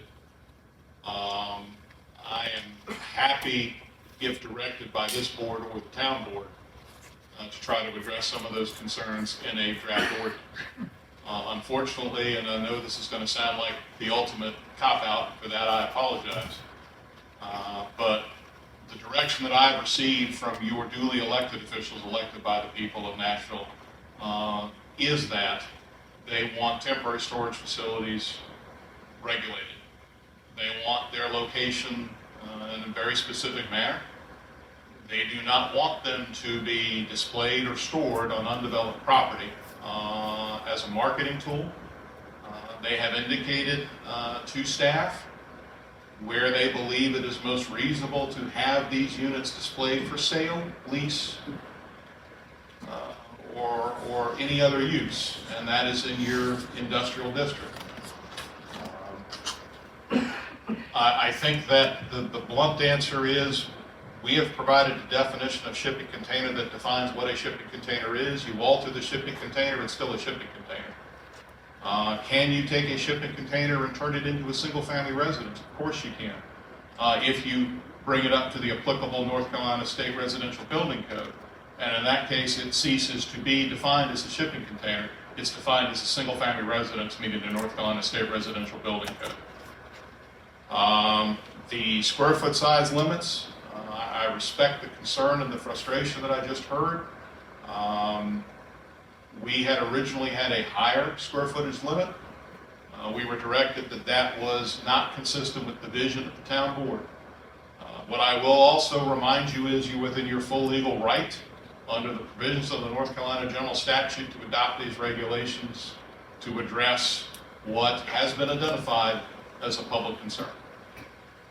That concern being the storage, display, location of temporary storage units on residential and non-residential property. And as long as you are providing reasonable regulation that addresses those concerns as they've been articulated to me, you are not in violation of the provisions of the general statute, which ultimately is my responsibility to ensure to you.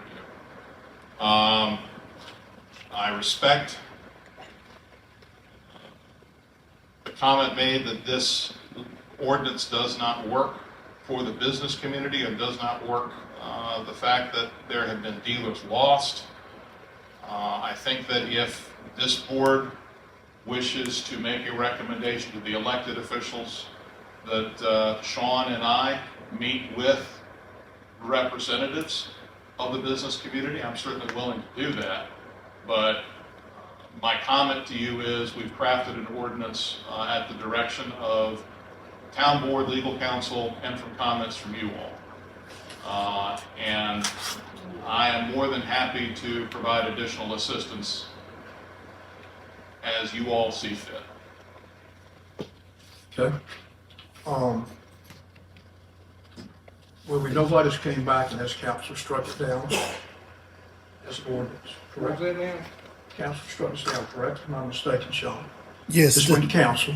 yes, they did, sir. Y'all voted on months ago and council struck it down. Is that correct or not correct? Yes, sir, Mr. What we Chairman. voted on unanimously in August. The planning board It got voted. shot down by the town board. Yes, sir. Was it because it was inadequate or unacceptable or what?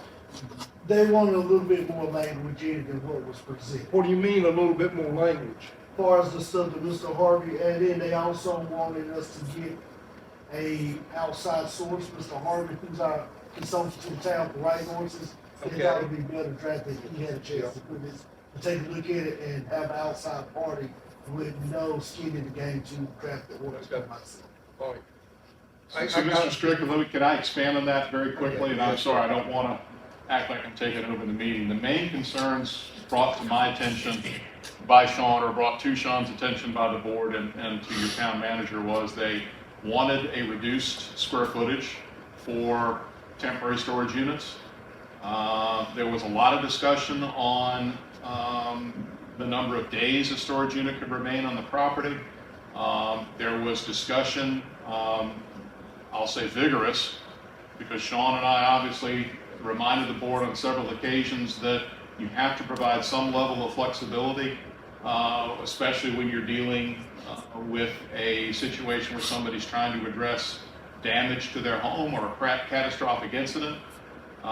So the town manager actually suggested, and we took it to heart, that we base it on the issuance of a zoning and a building permit, which is why you now have that provision in the code. The board requested additional language clarification on the definition of shipping container, which we added. The town attorney requested language discussing easements be eliminated, which we had originally proposed. There was also some requests that we beef up the accessory structural language for non-residential development associated with this. So we've added several different provisions to address town board direction from the ordinance that you originally received from Sean and I. We believe this addresses the board's comments and requests. In the past 90 days, a person inside my household, within my household, not outside, but within my household, hardly 2 weeks went by that this person didn't show me something on YouTube dealing with shipping containers, where they were being fused in, built in, connected with, or whatever, with an existing structure, such as a home. And it was painted and cleaned up, windows were cut in, everything looked to be in good taste. Now, it's what she was showing, excuse me, I didn't mean to put a gender in there. It's what I was being shown. Was that AI generated, or is it actually happening in other places? It's actually happening, sir. Why are we against using what used to be repurposed shipping containers, whether they got wheels under them or not? Why come, if it's structurally sound enough, why come we can't use that to increase our home or increase our garage capacity or whatever, and as long as it's within taste? We're not talking about having something in that looks like evergreen on the side of it, or whatever other name it might be, but I'm talking about using it and using it in good taste. That's one, just that one situation, you know. We were talking about temporary, I'm talking about permanent. It's durable. And you said non-stacking, I understand it's safe, but I was seeing videos where they were being stacked and then they welded or bolted straps to stabilize it. I think you need to separate the use of these facilities as temporary units for storage, Yeah. and the use of these facilities as part of an expansion of a single-family residence where they have to be brought in compliance with state building code, which is perfectly legal. Right. And nothing in this ordinance stops that from occurring. So let's pick on you for a second, sir. Let's say that you want to, let's say that you want to add 2 shipping containers to the rear of your house to effectively create a sunroom or a family room.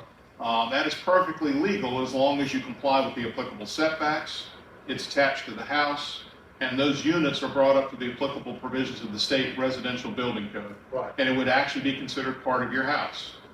I have worked in jurisdictions where I have overseen the creation of shipping container homes, where I've actually seen shipping containers welded together to create an expansion to a residence, as long as it's brought into the applicable building code standard. There's nothing in this ordinance prohibiting that, and the town's not prohibiting that.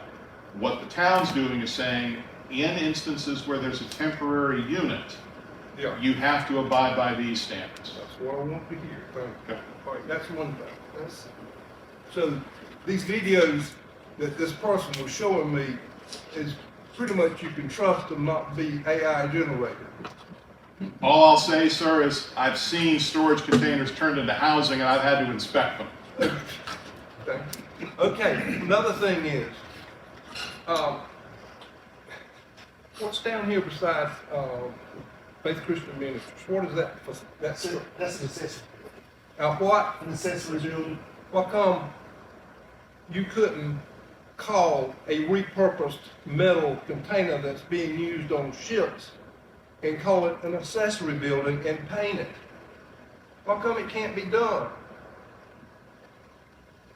What's wrong with Technically, that? it could if you applied for the necessary permit to put it in your side or rear yard, meet the applicable Okay, setbacks. so that's in there. Correct. We've got that covered. That's an accessory structure. Okay. All this, again, and I know you've heard me, so I'm not trying to insult your intelligence. All this addresses is the temporary use of these units for XYZ purpose. I just wanted to hear that. Okay. Because we've got, all right, let me see what else. Because if it's made permanent, if it's Okay. put on the, if it's Okay. put on the ground permanently, it would then be classified by your town staff as a structure. It Okay, just has to meet any applicable code okay. to do so. All right, now, next, concern. What's the difference in selling a repurposed shipping container or a retired shipping container to be used at somebody's discretion as long as it's within acceptable ordinances wherever they're gonna use it, whether it's in town or outside of town?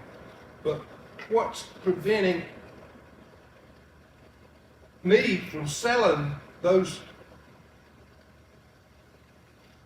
Is what I'm hearing tonight. I can't sell them here in town. You would On- have to on be in the business appropriate section. It's district. B1. I think it's B1. You B1. We B1 on Barn Street? B1, you're B1, that's Okay, right. B1, either side of the street, okay. What's preventing me from selling that, but then I can turn around and sell a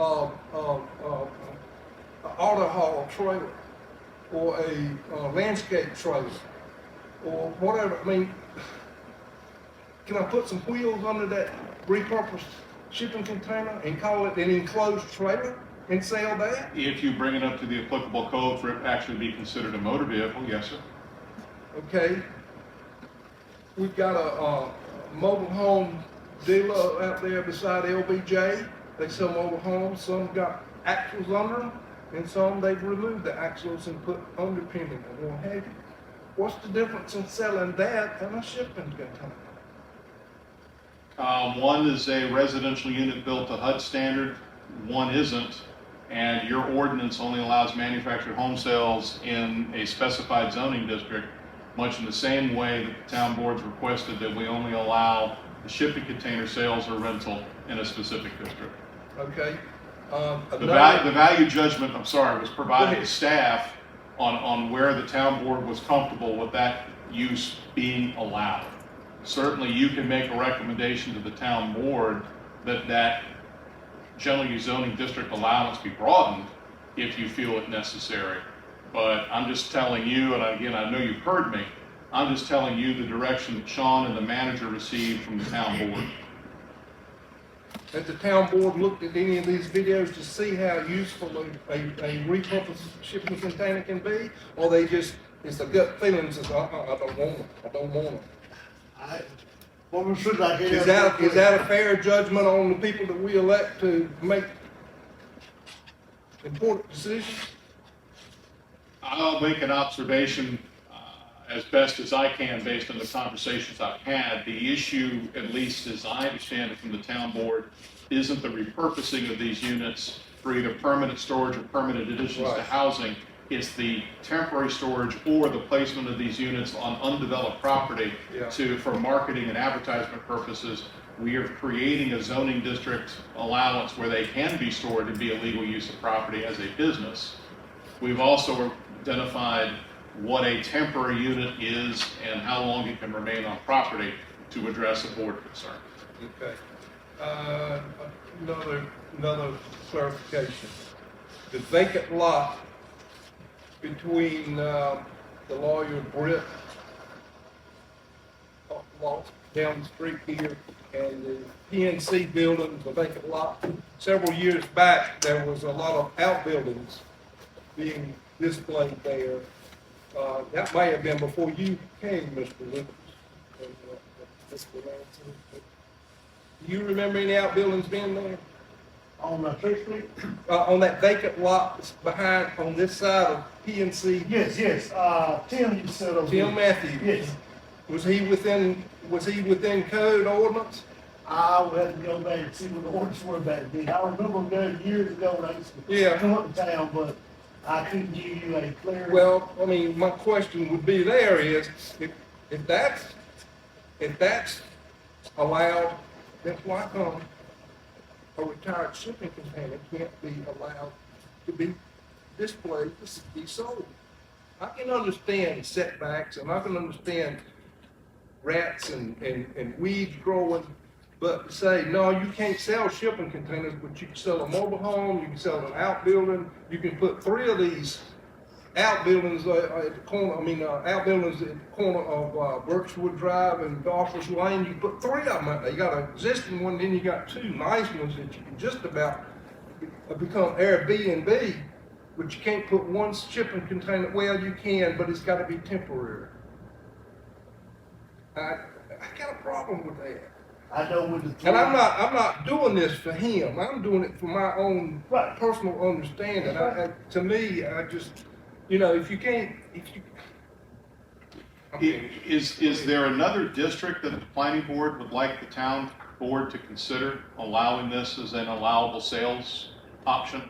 Because right now your ordinance does restrict where manufactured homes can be sold to very specific districts. It does restrict where you can actually have a Home Depot or a Lowe's, where you can have the outdoor display of storage buildings that can be sold. So you have a history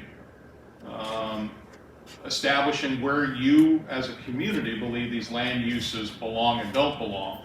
Yeah. So I think if you believe that the I-1 and I-2 are too restrictive, the question I'll throw out, is there a district that you all are recommending the town board consider this use to be permitted? that I can't say.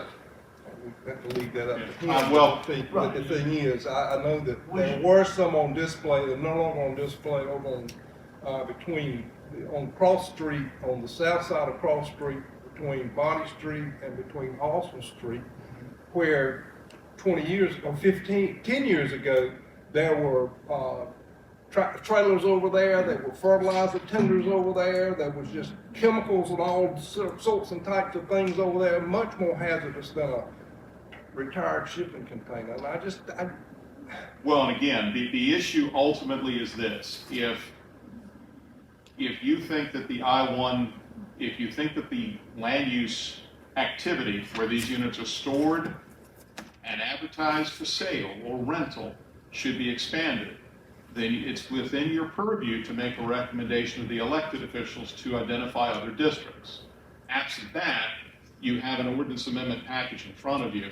And I'll tell you, unfortunately, what you also know, Mr. Strickland, and I don't know this answer any better than you do at this juncture, so forgive me. Nobody in this room knows what was and wasn't legal on the parcels that you're throwing out 10 or 15 years ago. What I would say is, if they weren't legal, the town staff did the appropriate thing to address them. If they were legal and they ceased being stored, then that was obviously some form of conscious decision on somebody's part to eliminate the storage for whatever reason, either because there was a higher, better use for the property or other reasons. What all this ordinance does effectively is establish the temporary use restrictions. It doesn't prohibit the shipping containers from being adaptively reused as structures, provided you go through the zoning permitting process. And it does establish a land use allowance and establishes a district that land use can operate in, consistent with direction from the town board. So it is within your right as a planning board member, as a board, to make a recommendation for the town board to consider other districts if you also choose to do so. And I'll leave it at that. But we're liable to be shot down again. Well, sir, you all have a. I mean, that's. And I'm going to tell you also what you already know. You all are an advisory board, and you're making your best advice to the elected officials. And I would encourage you to do so because that is your role and function. You can see that some of the advice I originally made and Sean originally made wasn't necessarily taken into consideration.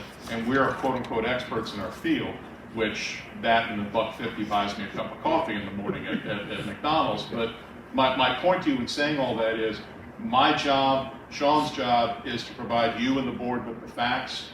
Your job, as you know, is to provide your best recommendation to the elected officials and let them consider not only the facts, but your take on what is and is not appropriate for Nashville. And I would encourage you all to do that only because I'm a defender of the right of the planning board to make a reasonable recommendation. Sean, 144, 10 by 14. 14 long. Okay, the dimensions are 10 by 14. Yeah, whichever way it could be. Sean, the one that's over the storage building that Ross talking about at Faith Christian, if they didn't have that there and they wanted to use one of these as a permanent structure, what would be required of them to make it to fit within building codes and all that kind of stuff? They will have to convert over to an accessory structure, but the building inspector will have to tell us that it has been converted to what they deem as an accessory structure. So it would have to be a similar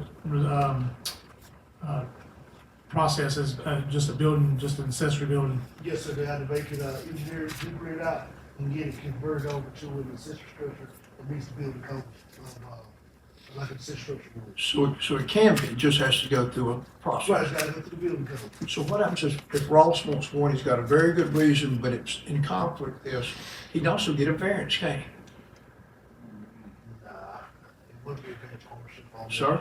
I would say no, because it wouldn't be a variance for ownership. Can't you get a variance for anything? No, sir. It's only gotta be on the Okay, five. just ask. It's only gotta be on the 5 Try and get your variance. I would lose because I'd have, because of conflict of interest, I would have to buy out on voting on that. Now, remember, as Sean just pointed out, if Mr. Strickland here wanted to make it a permanent structure, he would just go through the appropriate process to do so and have to meet the applicable setbacks. Okay. There's nothing in this ordinance that prohibits that. The only thing this ordinance does is address the temporary storage and temporary nature of the shipping and storage containers. So they can become permanent as long as they meet. They have to go through the appropriate permitting process, correct? And they would be classified as an accessory structure. Okay. And they would have to meet the applicable setbacks, be located in the applicable yard. There's nothing that prohibits this. The only thing this ordinance does is establish new standards for the temporary use of shipping containers, storage containers on property. So it can be used with certain regulations. Yes. Okay. So Which the, was what these were brought to us for initially for temporary storage, correct? I'm This sorry. originally They started. originally were brought to us for temporary storage, and then as we kept going, we started getting the, Accessory building. accessory bills of how to make it an accessory building. Okay. So that it's kind of morphed into something more than what we originally started. I think Right. it's kind of Sean, if I sold accessory buildings, Yes, sir. what zoning can I sell them on? Like what Ross was talking about over there, where he's talking about behind the bank used to be. I remember those sitting over If you there. sell them, if we got it added on our table, allow use shipping, storage containers, dealers, distributors, or leasers will be allowed in the I-1 and I-2 zone. Is that accessory buildings? I'm talking accessory buildings. Accessory buildings, Yep. we would treat that as a regular retail, so it will be part of your retail. It's So we're- regular wrong, Mr. Harvey. Accessory buildings, we would treat that as, they were talking about the guy who had one in B1, he was selling accessory sheds on a vacant lot. And he wants to know how we still treat accessory buildings being sold. Under your current code, I believe it's general retail. That's how we would still treat that, general retail. So we are treating these different then. That's the direction we received, yes, sir. And I guess my question would be for us to consider is what's the difference in the size of a shipping container and an accessory building? And I know those can go up to a certain size, so I think, I don't wanna muddy the waters here, but I want us to be thinking about, when we think about an accessory building, when we think about a shipping container, what's the difference in the size of those two? Because those accessory buildings can be the same size as a shipping container. As a shipping container, they can.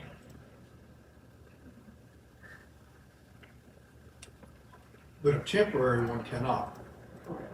No, I'm talking about sales at this point in time. Oh, I'm okay. thinking more sales.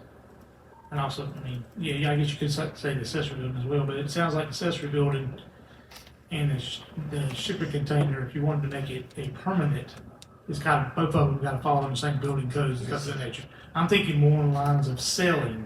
Right, you want to be a distributor of that. Because now, so it sounds like we're kind of saying you can use a shipping container as a permanent storage on your lot if it falls under correct building codes as well as an accessory building, but we're saying you can't sell them the same way.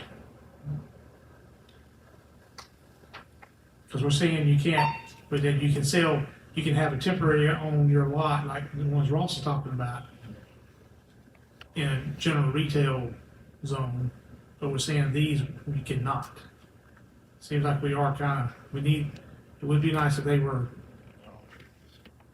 kind of, not to call it discriminated, but we definitely are discriminating between the two of them. Is it because one of them starts out a certain way unless you go through the permitting process? Couple things that I feel it necessary to clarify. Remember that under your current ordinance, there are square footage limitations for accessory structures on a residential zone lot. Any adaptation of a shipping or a storage container would have to meet those minimums regardless, if you're trying to convert it into a structure. Right, that's fair enough. I'm talking Right. more of the I know, sales. I'm going down my list, Right, sorry. right, gotcha. In terms of sale, the issue that the board identified for Sean effectively was, given the nature of these units, they felt I-1 was the most appropriate, which is the direction we were given.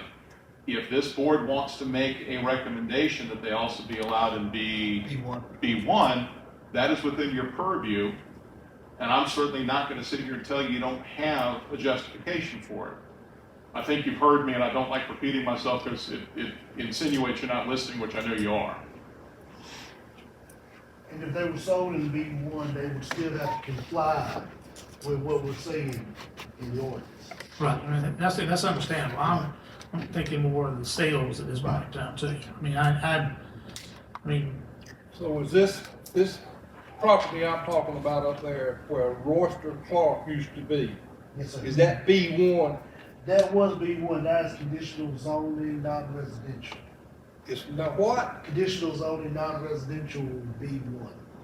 So it is a B1. Right, it's not, outright B1 no more. No, I don't have to go back and look at the notes, Ross, to make sure I tell you right. So if He I got make a motion rezoned. that we include that zone to be able to sell these repurposed containers, and I had sufficient support, then we can add this to what we're voting on?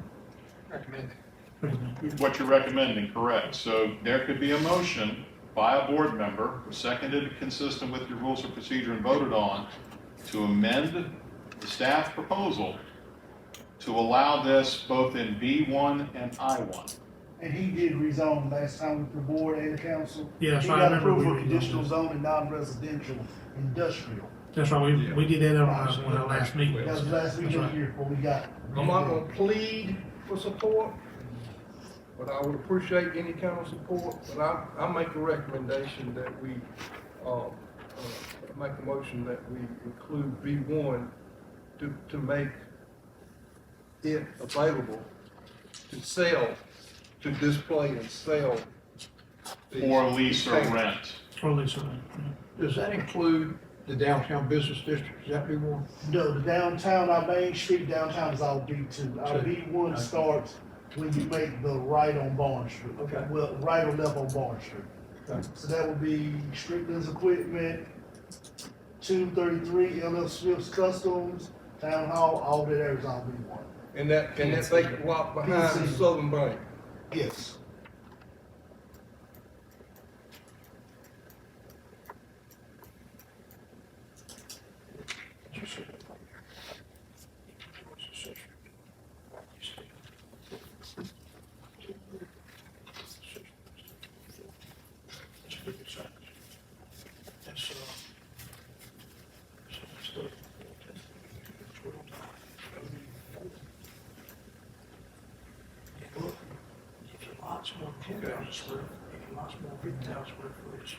The lot behind Southern Bank was B2, so I don't know how that even happened. That was some problem. I don't own it anyway, so Right. That was a way. Yeah, I don't know. That was a long That time. was So probably- B1, so this is separate out from the Yeah. B2 business, the Yes, sir. downtown, B2 okay. is all downtown, and that consists of our main Washington Street, the backside of West Church Street, which is PNC Bank, Rick Hamlet's law firm, 422 Barnes Street. 422 Wall Street would be what I believe. 402, I'm sorry. 402. You go up there a lot. 309 is. So our B1, like I said, our B1 is all Barnes Street, everything on Barnes Street. Everything on Burns Street. Okay. We have a motion made by Mr. Ross Strickland that we include B1 as applicable for these sales. Do I have a second? I'll make the second. I have a second. I call for the vote. All those in favor? Raise your hand. All those opposed?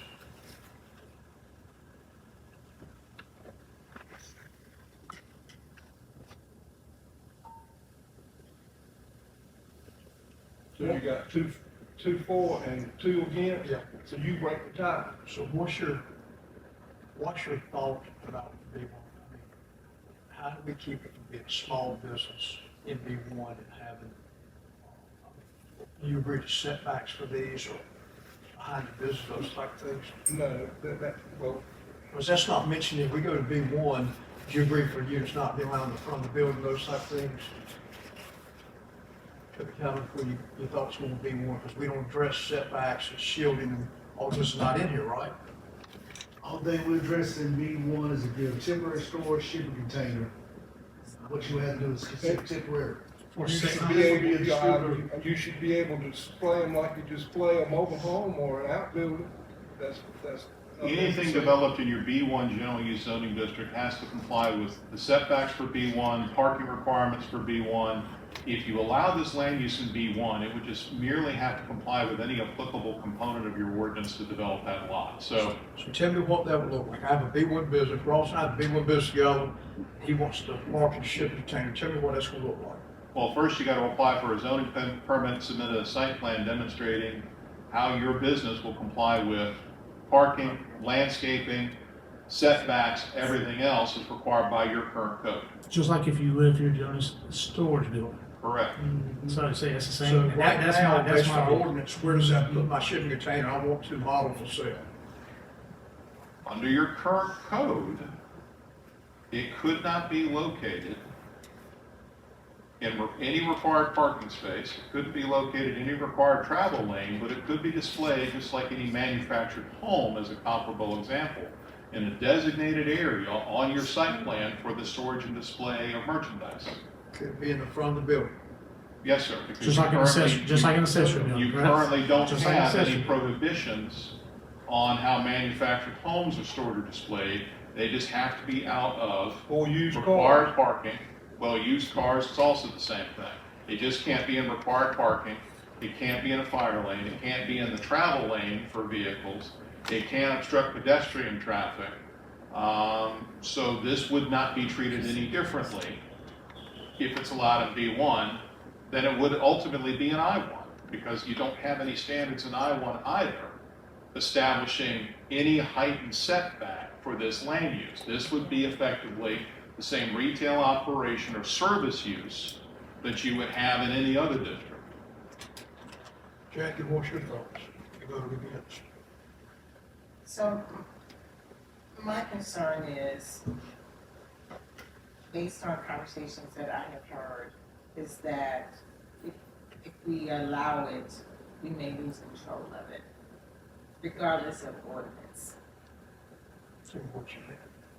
Like, if we do not have a designated place for them, we don't have ordinance to control where they are, where they're located, how we're handling them, the length of time that they can be there, that we may lose control of people just getting them, putting them up, not adhering to the 30 days or 60 days or whatever. He's doing No, so we're, where you sell. what we're Oh, discussing where- is just where where the to sell it. selling- He's simply talking about Right. where you can model these and sell them. Yeah, the shipping We're storage. away from the residential side. Yeah, we're not changing Well, anything else. away from that, so when we make the comparison to a mobile home and a shipping container, I don't see the comparison. I see the comparison, but a mobile home or a module or whatever we're selling, it's more decorative. A shipping container may or may not, it may have the brand name. Evergreen. Right. But that's the way it's like a used car, that's the way it's gonna be when it's there to be sold. But when you take it home, it's supposed to be painted if you're gonna do anything else with it. If you can make it permanent. Right, if you're gonna make it permanent. But if you come through town, you're looking to do business here, you're looking to start a business here, you're looking to move here, what does that do for our community and what does that do for the facade of Nashville? I agree with that. I'm thinking more on sales. I mean, When they come in, what are they gonna look like, is my concern. You get too many of them. that's a fair question. I just want to make, I would be, for me, it'd be, it's coming down to sales and this, for me, I'm not thinking about the temporary, I think this seems to address pretty well the temporary, the fact that if I wanted to take an accessory building, or I want to take one of these storage containers and I want to turn it into an Airbnb or something, I've got to roll with the ordinances and requirements of making it into a building. I'm thinking more, I feel like we're discriminating against the sales part if we're already allowing accessory buildings. Is somebody gonna buy one of these storage containers to not use it as like an accessory building? Of course. Is somebody gonna buy an accessory building and not use it as an accessory building? Of course. So I'm thinking more of now, it needs to put conditions on that. Like you said, if it rolls with the setbacks and things of that nature, that makes sense to me. I mean, that should go along with accessory buildings too. It should be better, has to follow the setbacks, and it can't be in the driveway and things of that nature. And how many lots do we have out there that really could even handle in the B1, even an accessory building sales lot kind of thing. So, because you can, like you said, you can have used cars. You sell them, it's the ugliest used cars. They're still unsightly, but we allow them to be one. I just think as a planning committee and way before us, an amazing job has been done to keep the aesthetics of Nashville. Very well maintained, very appealing, very eye-catching. And my question is, if we get 3 of these on a lot in a B1, what is it gonna look like compared to three accessory buildings on that same lot? That's my question. Yeah, I think that's a fair question. So what happens when when a potential business owner, or someone that's looking to come to do business here, what is it gonna say when they drive? I think that's a fair question. I think that's a fair question. That's No different than a car, used car as well. Yeah. I think it, I agree. I mean, yeah. Mr. Hall. Without trying to act like I'm telling you what to do. 'Cause I'm I'm not. gonna ask you a What was recommendation. that, sir? And I'm gonna show him. Without coming off like I'm telling you what to do, because I'm not. It sounds like the conundrum you're having is you would, without putting words in anybody's mouth, you could be comfortable allowing this in B1 if you had regulatory standards governing their display. That's what I'm hearing. Yes. And again, I don't want to belabor the point, because you've heard me already say, your ordinance doesn't inherently have a distinction or a difference between the motor vehicle or the accessory structure at a Home Depot or Lowe's.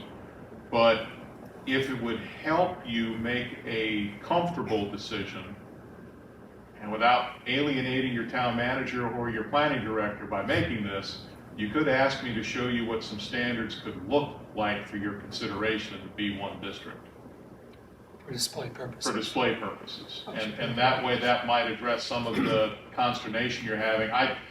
It's valued discussion, it's good discussion, but it sounds like everyone's caught up, if you'll forgive me, on what's this gonna look like, and there's an easy fix to that. And the easy fix is we can give you options on to address some of those concerns, and if that, I think, would be probably in your best interest to see what that could look like so you can give a recommendation that you're comfortable with or provide additional direction to staff. And I understand, you know, we still want to attract and retain businesses here. I get all of that. My concern, Mr. Harvey, to your point, I think that's where I am. Okay. I just don't want us to lose anything by, Oh, definitely don't, yeah, definitely don't do it. yeah. So, Ross, how you feel about that? Would you modify or consider modifying that we allow it to be one, but we us with some regulatory on display? So we don't end up with 6 of them sitting on a lot. Or 12 dealers all around. Right. That's an additional thing, that's an ordinance. Don't understand why we would say, okay, you gotta paint it, or okay, you gotta put this 20-foot fence up so you can't see them from the road. Well, I don't think we're saying that. Well, I understand that. I understand what you're saying, but we're talking about how do you display it? And the thing is, we've got a used car lot, or we've got a auto collision shop with a bunch of wrecked cars there. Or we have the used car lot, and he's bringing in a bunch of cars that's been wrecked that he bought at an auction, and he's gonna take 2 and make 1, and all that stuff is there. And I can't visualize a retired shipping container being unsightly when you see these other things. And that's just doing business. Just doing business. It's not like it's gonna be across, downtown. It's not like it's gonna be downtown. To put this in perspective, remember that motor vehicle sales and rental land uses under your current code mandates that all structures and areas displaying vehicles shall be set back a minimum of 30 feet from all property lines. Yeah. That's an example standard you have for motor vehicle sales. And if the weeds and grass get too high, you got other ordinances to send out there. That's the nuisance ordinance, correct? Clean your act up. So, conservatively, you could be looking, let's say, at a similar recommendation to be consistent with how you're looking at display of items for sale, lease, or whatever. But I think that no one is, and I appreciate your comment, Mr. Strickland, but no one is lamenting or belittling the viability of the storage container in and of itself. It's just a question on where you think it's appropriate that they be allowed to operate a sales lot or a rental lot. Yeah. And it sounds like you all would like to consider B1 if there are reasonable standards to address the aesthetic view of where they're stored, which we can certainly provide you some options at your next regular meeting, and then allow you to make a recommendation addressing some of the comments and concerns I'm hearing. Yeah, because that'd be, to me, to be the same thing as storage buildings, go to Lowe's or Rocky Mountain, they're raggedy looking how they display them sometimes. It'd be nice if there was something that would, even for a storage facility, a storage accessory building, that there was at least some sort of aesthetics to, how it's displayed on the lot. Because I could have an accessory storage facility, and I can make it look, as long as it fits in the setbacks, that I can make it look bad, and it's still gonna be. It's no different than that gentleman who used to repair cars right there behind the AutoZone, right there at the food line. He had like 900 cars there all the time, and every time I drove by there, I was like, "What's your kind of?" I'm like, that's not very appealing. for that, but obviously he was either, I heard he just took forever to repair them, is what I heard, but so, you know, that would be, you know, to me, they'll be, if they were displayed properly, aesthetically, that would look, you know. So I'm happy to do that. The motion just obviously needs to be for staff Motion needs to be to happened. look at V1 and provide some example standards for the board's consideration. Would you consider, All right, you're the tiebreaker. no, I'm asking you consider Don't you modifying have their to- motion? You know, so they don't you have to either modify the motion? Modifying the motion is to He regulate a little bit of display or. He come back for us with a model, regulate the display, and we So allow our- it to be one. Our planning officer would go by and says, okay, that looks good. Well, your planning officer would go by and verify it meets the setback or meet any other requirements, correct? It's not necessarily going to be looking at the aesthetic quality of the unit in and of itself. It's more of, does it meet the display standard? What do you want to do? I'll do it. All right, so he's modifying it, your suggestion. That we go with B1, but with some regulations on display. Is that what I'm hearing, Ross? Yes, sir. You want to second his Yeah, I'll modification? second that, All right, I'll put it back to a vote. Those in favor of it coming back and being allowed to be one with some, okay, it's unanimous. Thank you. My vote comes down because it was not a tie, so one. So let me mention two other things. Ross, thank you. Thank you. Let me mention two other things. Language on here about setbacks. I'd like to see if there be a motion to eliminate language setbacks and go out to my comments about if you put it in the driveway, which are required to be on a hard surface, look at the number of driveways in this town that are within the setback because they're allowed to be right up to the line. I think we need to eliminate setbacks for temporary units. Can I get a motion on that? I'll make that. I have a motion, a second. Mr. Evans, Mr. Strickland, all in favor, aye. Okay, and then the last thing, that's handled. That's handled. 60, it is 60 days, correct, not 120. Correct. Any more? Mr. Chairman, Yes, sir. for your motion to eliminate setbacks for the record, is it for residential, right, not non-residential? It's residential. Okay, just want to make sure everybody from business. Residential, because we're dealing with, when you go park them in the unit for temporary, we're gonna put the driveways are in the setbacks usually. Mine is. It's in the setback, could be in the drainage utility easement. That's right. It could be, So that makes sense. So we're gonna see this one more time, hopefully, or last time, hopefully, right? Yes, sir. Mr. Harvey, cannot thank you enough for your input. Yes, sir. Other comments about this Privilege from the to board? serve Nashville, so thank you all very much for your direction. Any more comments from the board on this? And I'll hug my wife for showing me all those videos. Oh, you call her out, buddy. Just for the sake of the You board, call her out, man. before we close, for the sake of the board, we will meet on February 24th at 6:30. For the sake of the planning board, So, we'll meet February 24th at 6:30. so do we need to vote on the meeting schedule you sent out? Yes, sir, we do. The meeting schedule having been published to this board, it does not look like that, but I don't know what it's up to. It's on everybody's desk up here. Yes, I'll put it up for you, sir. Well, this is good. That's how. we- Oh, this is, you set this up here? Yes, Ms. Jones made that for Look you, at so you. y'all have something on the reminder of the meeting coming up. Put it on the refrigerator, right? Yes, sir. All right, so the schedule being published for the year, and of course Sean notifies if we're not needed. Do I have a motion to accept the schedule published for the year? I'll pretty much that we accept the schedule from Mr. there. Evans, second, all in favor? It is passed, and last, I have a motion to adjourn. Mr. Davis has made a motion, we adjourn, is that right? I'm making a motion that we adjourn. Second. Mr. Strickland, I want to thank the board for, I think, working out not a problem, but a solution, so thank y'all. You guys, that was.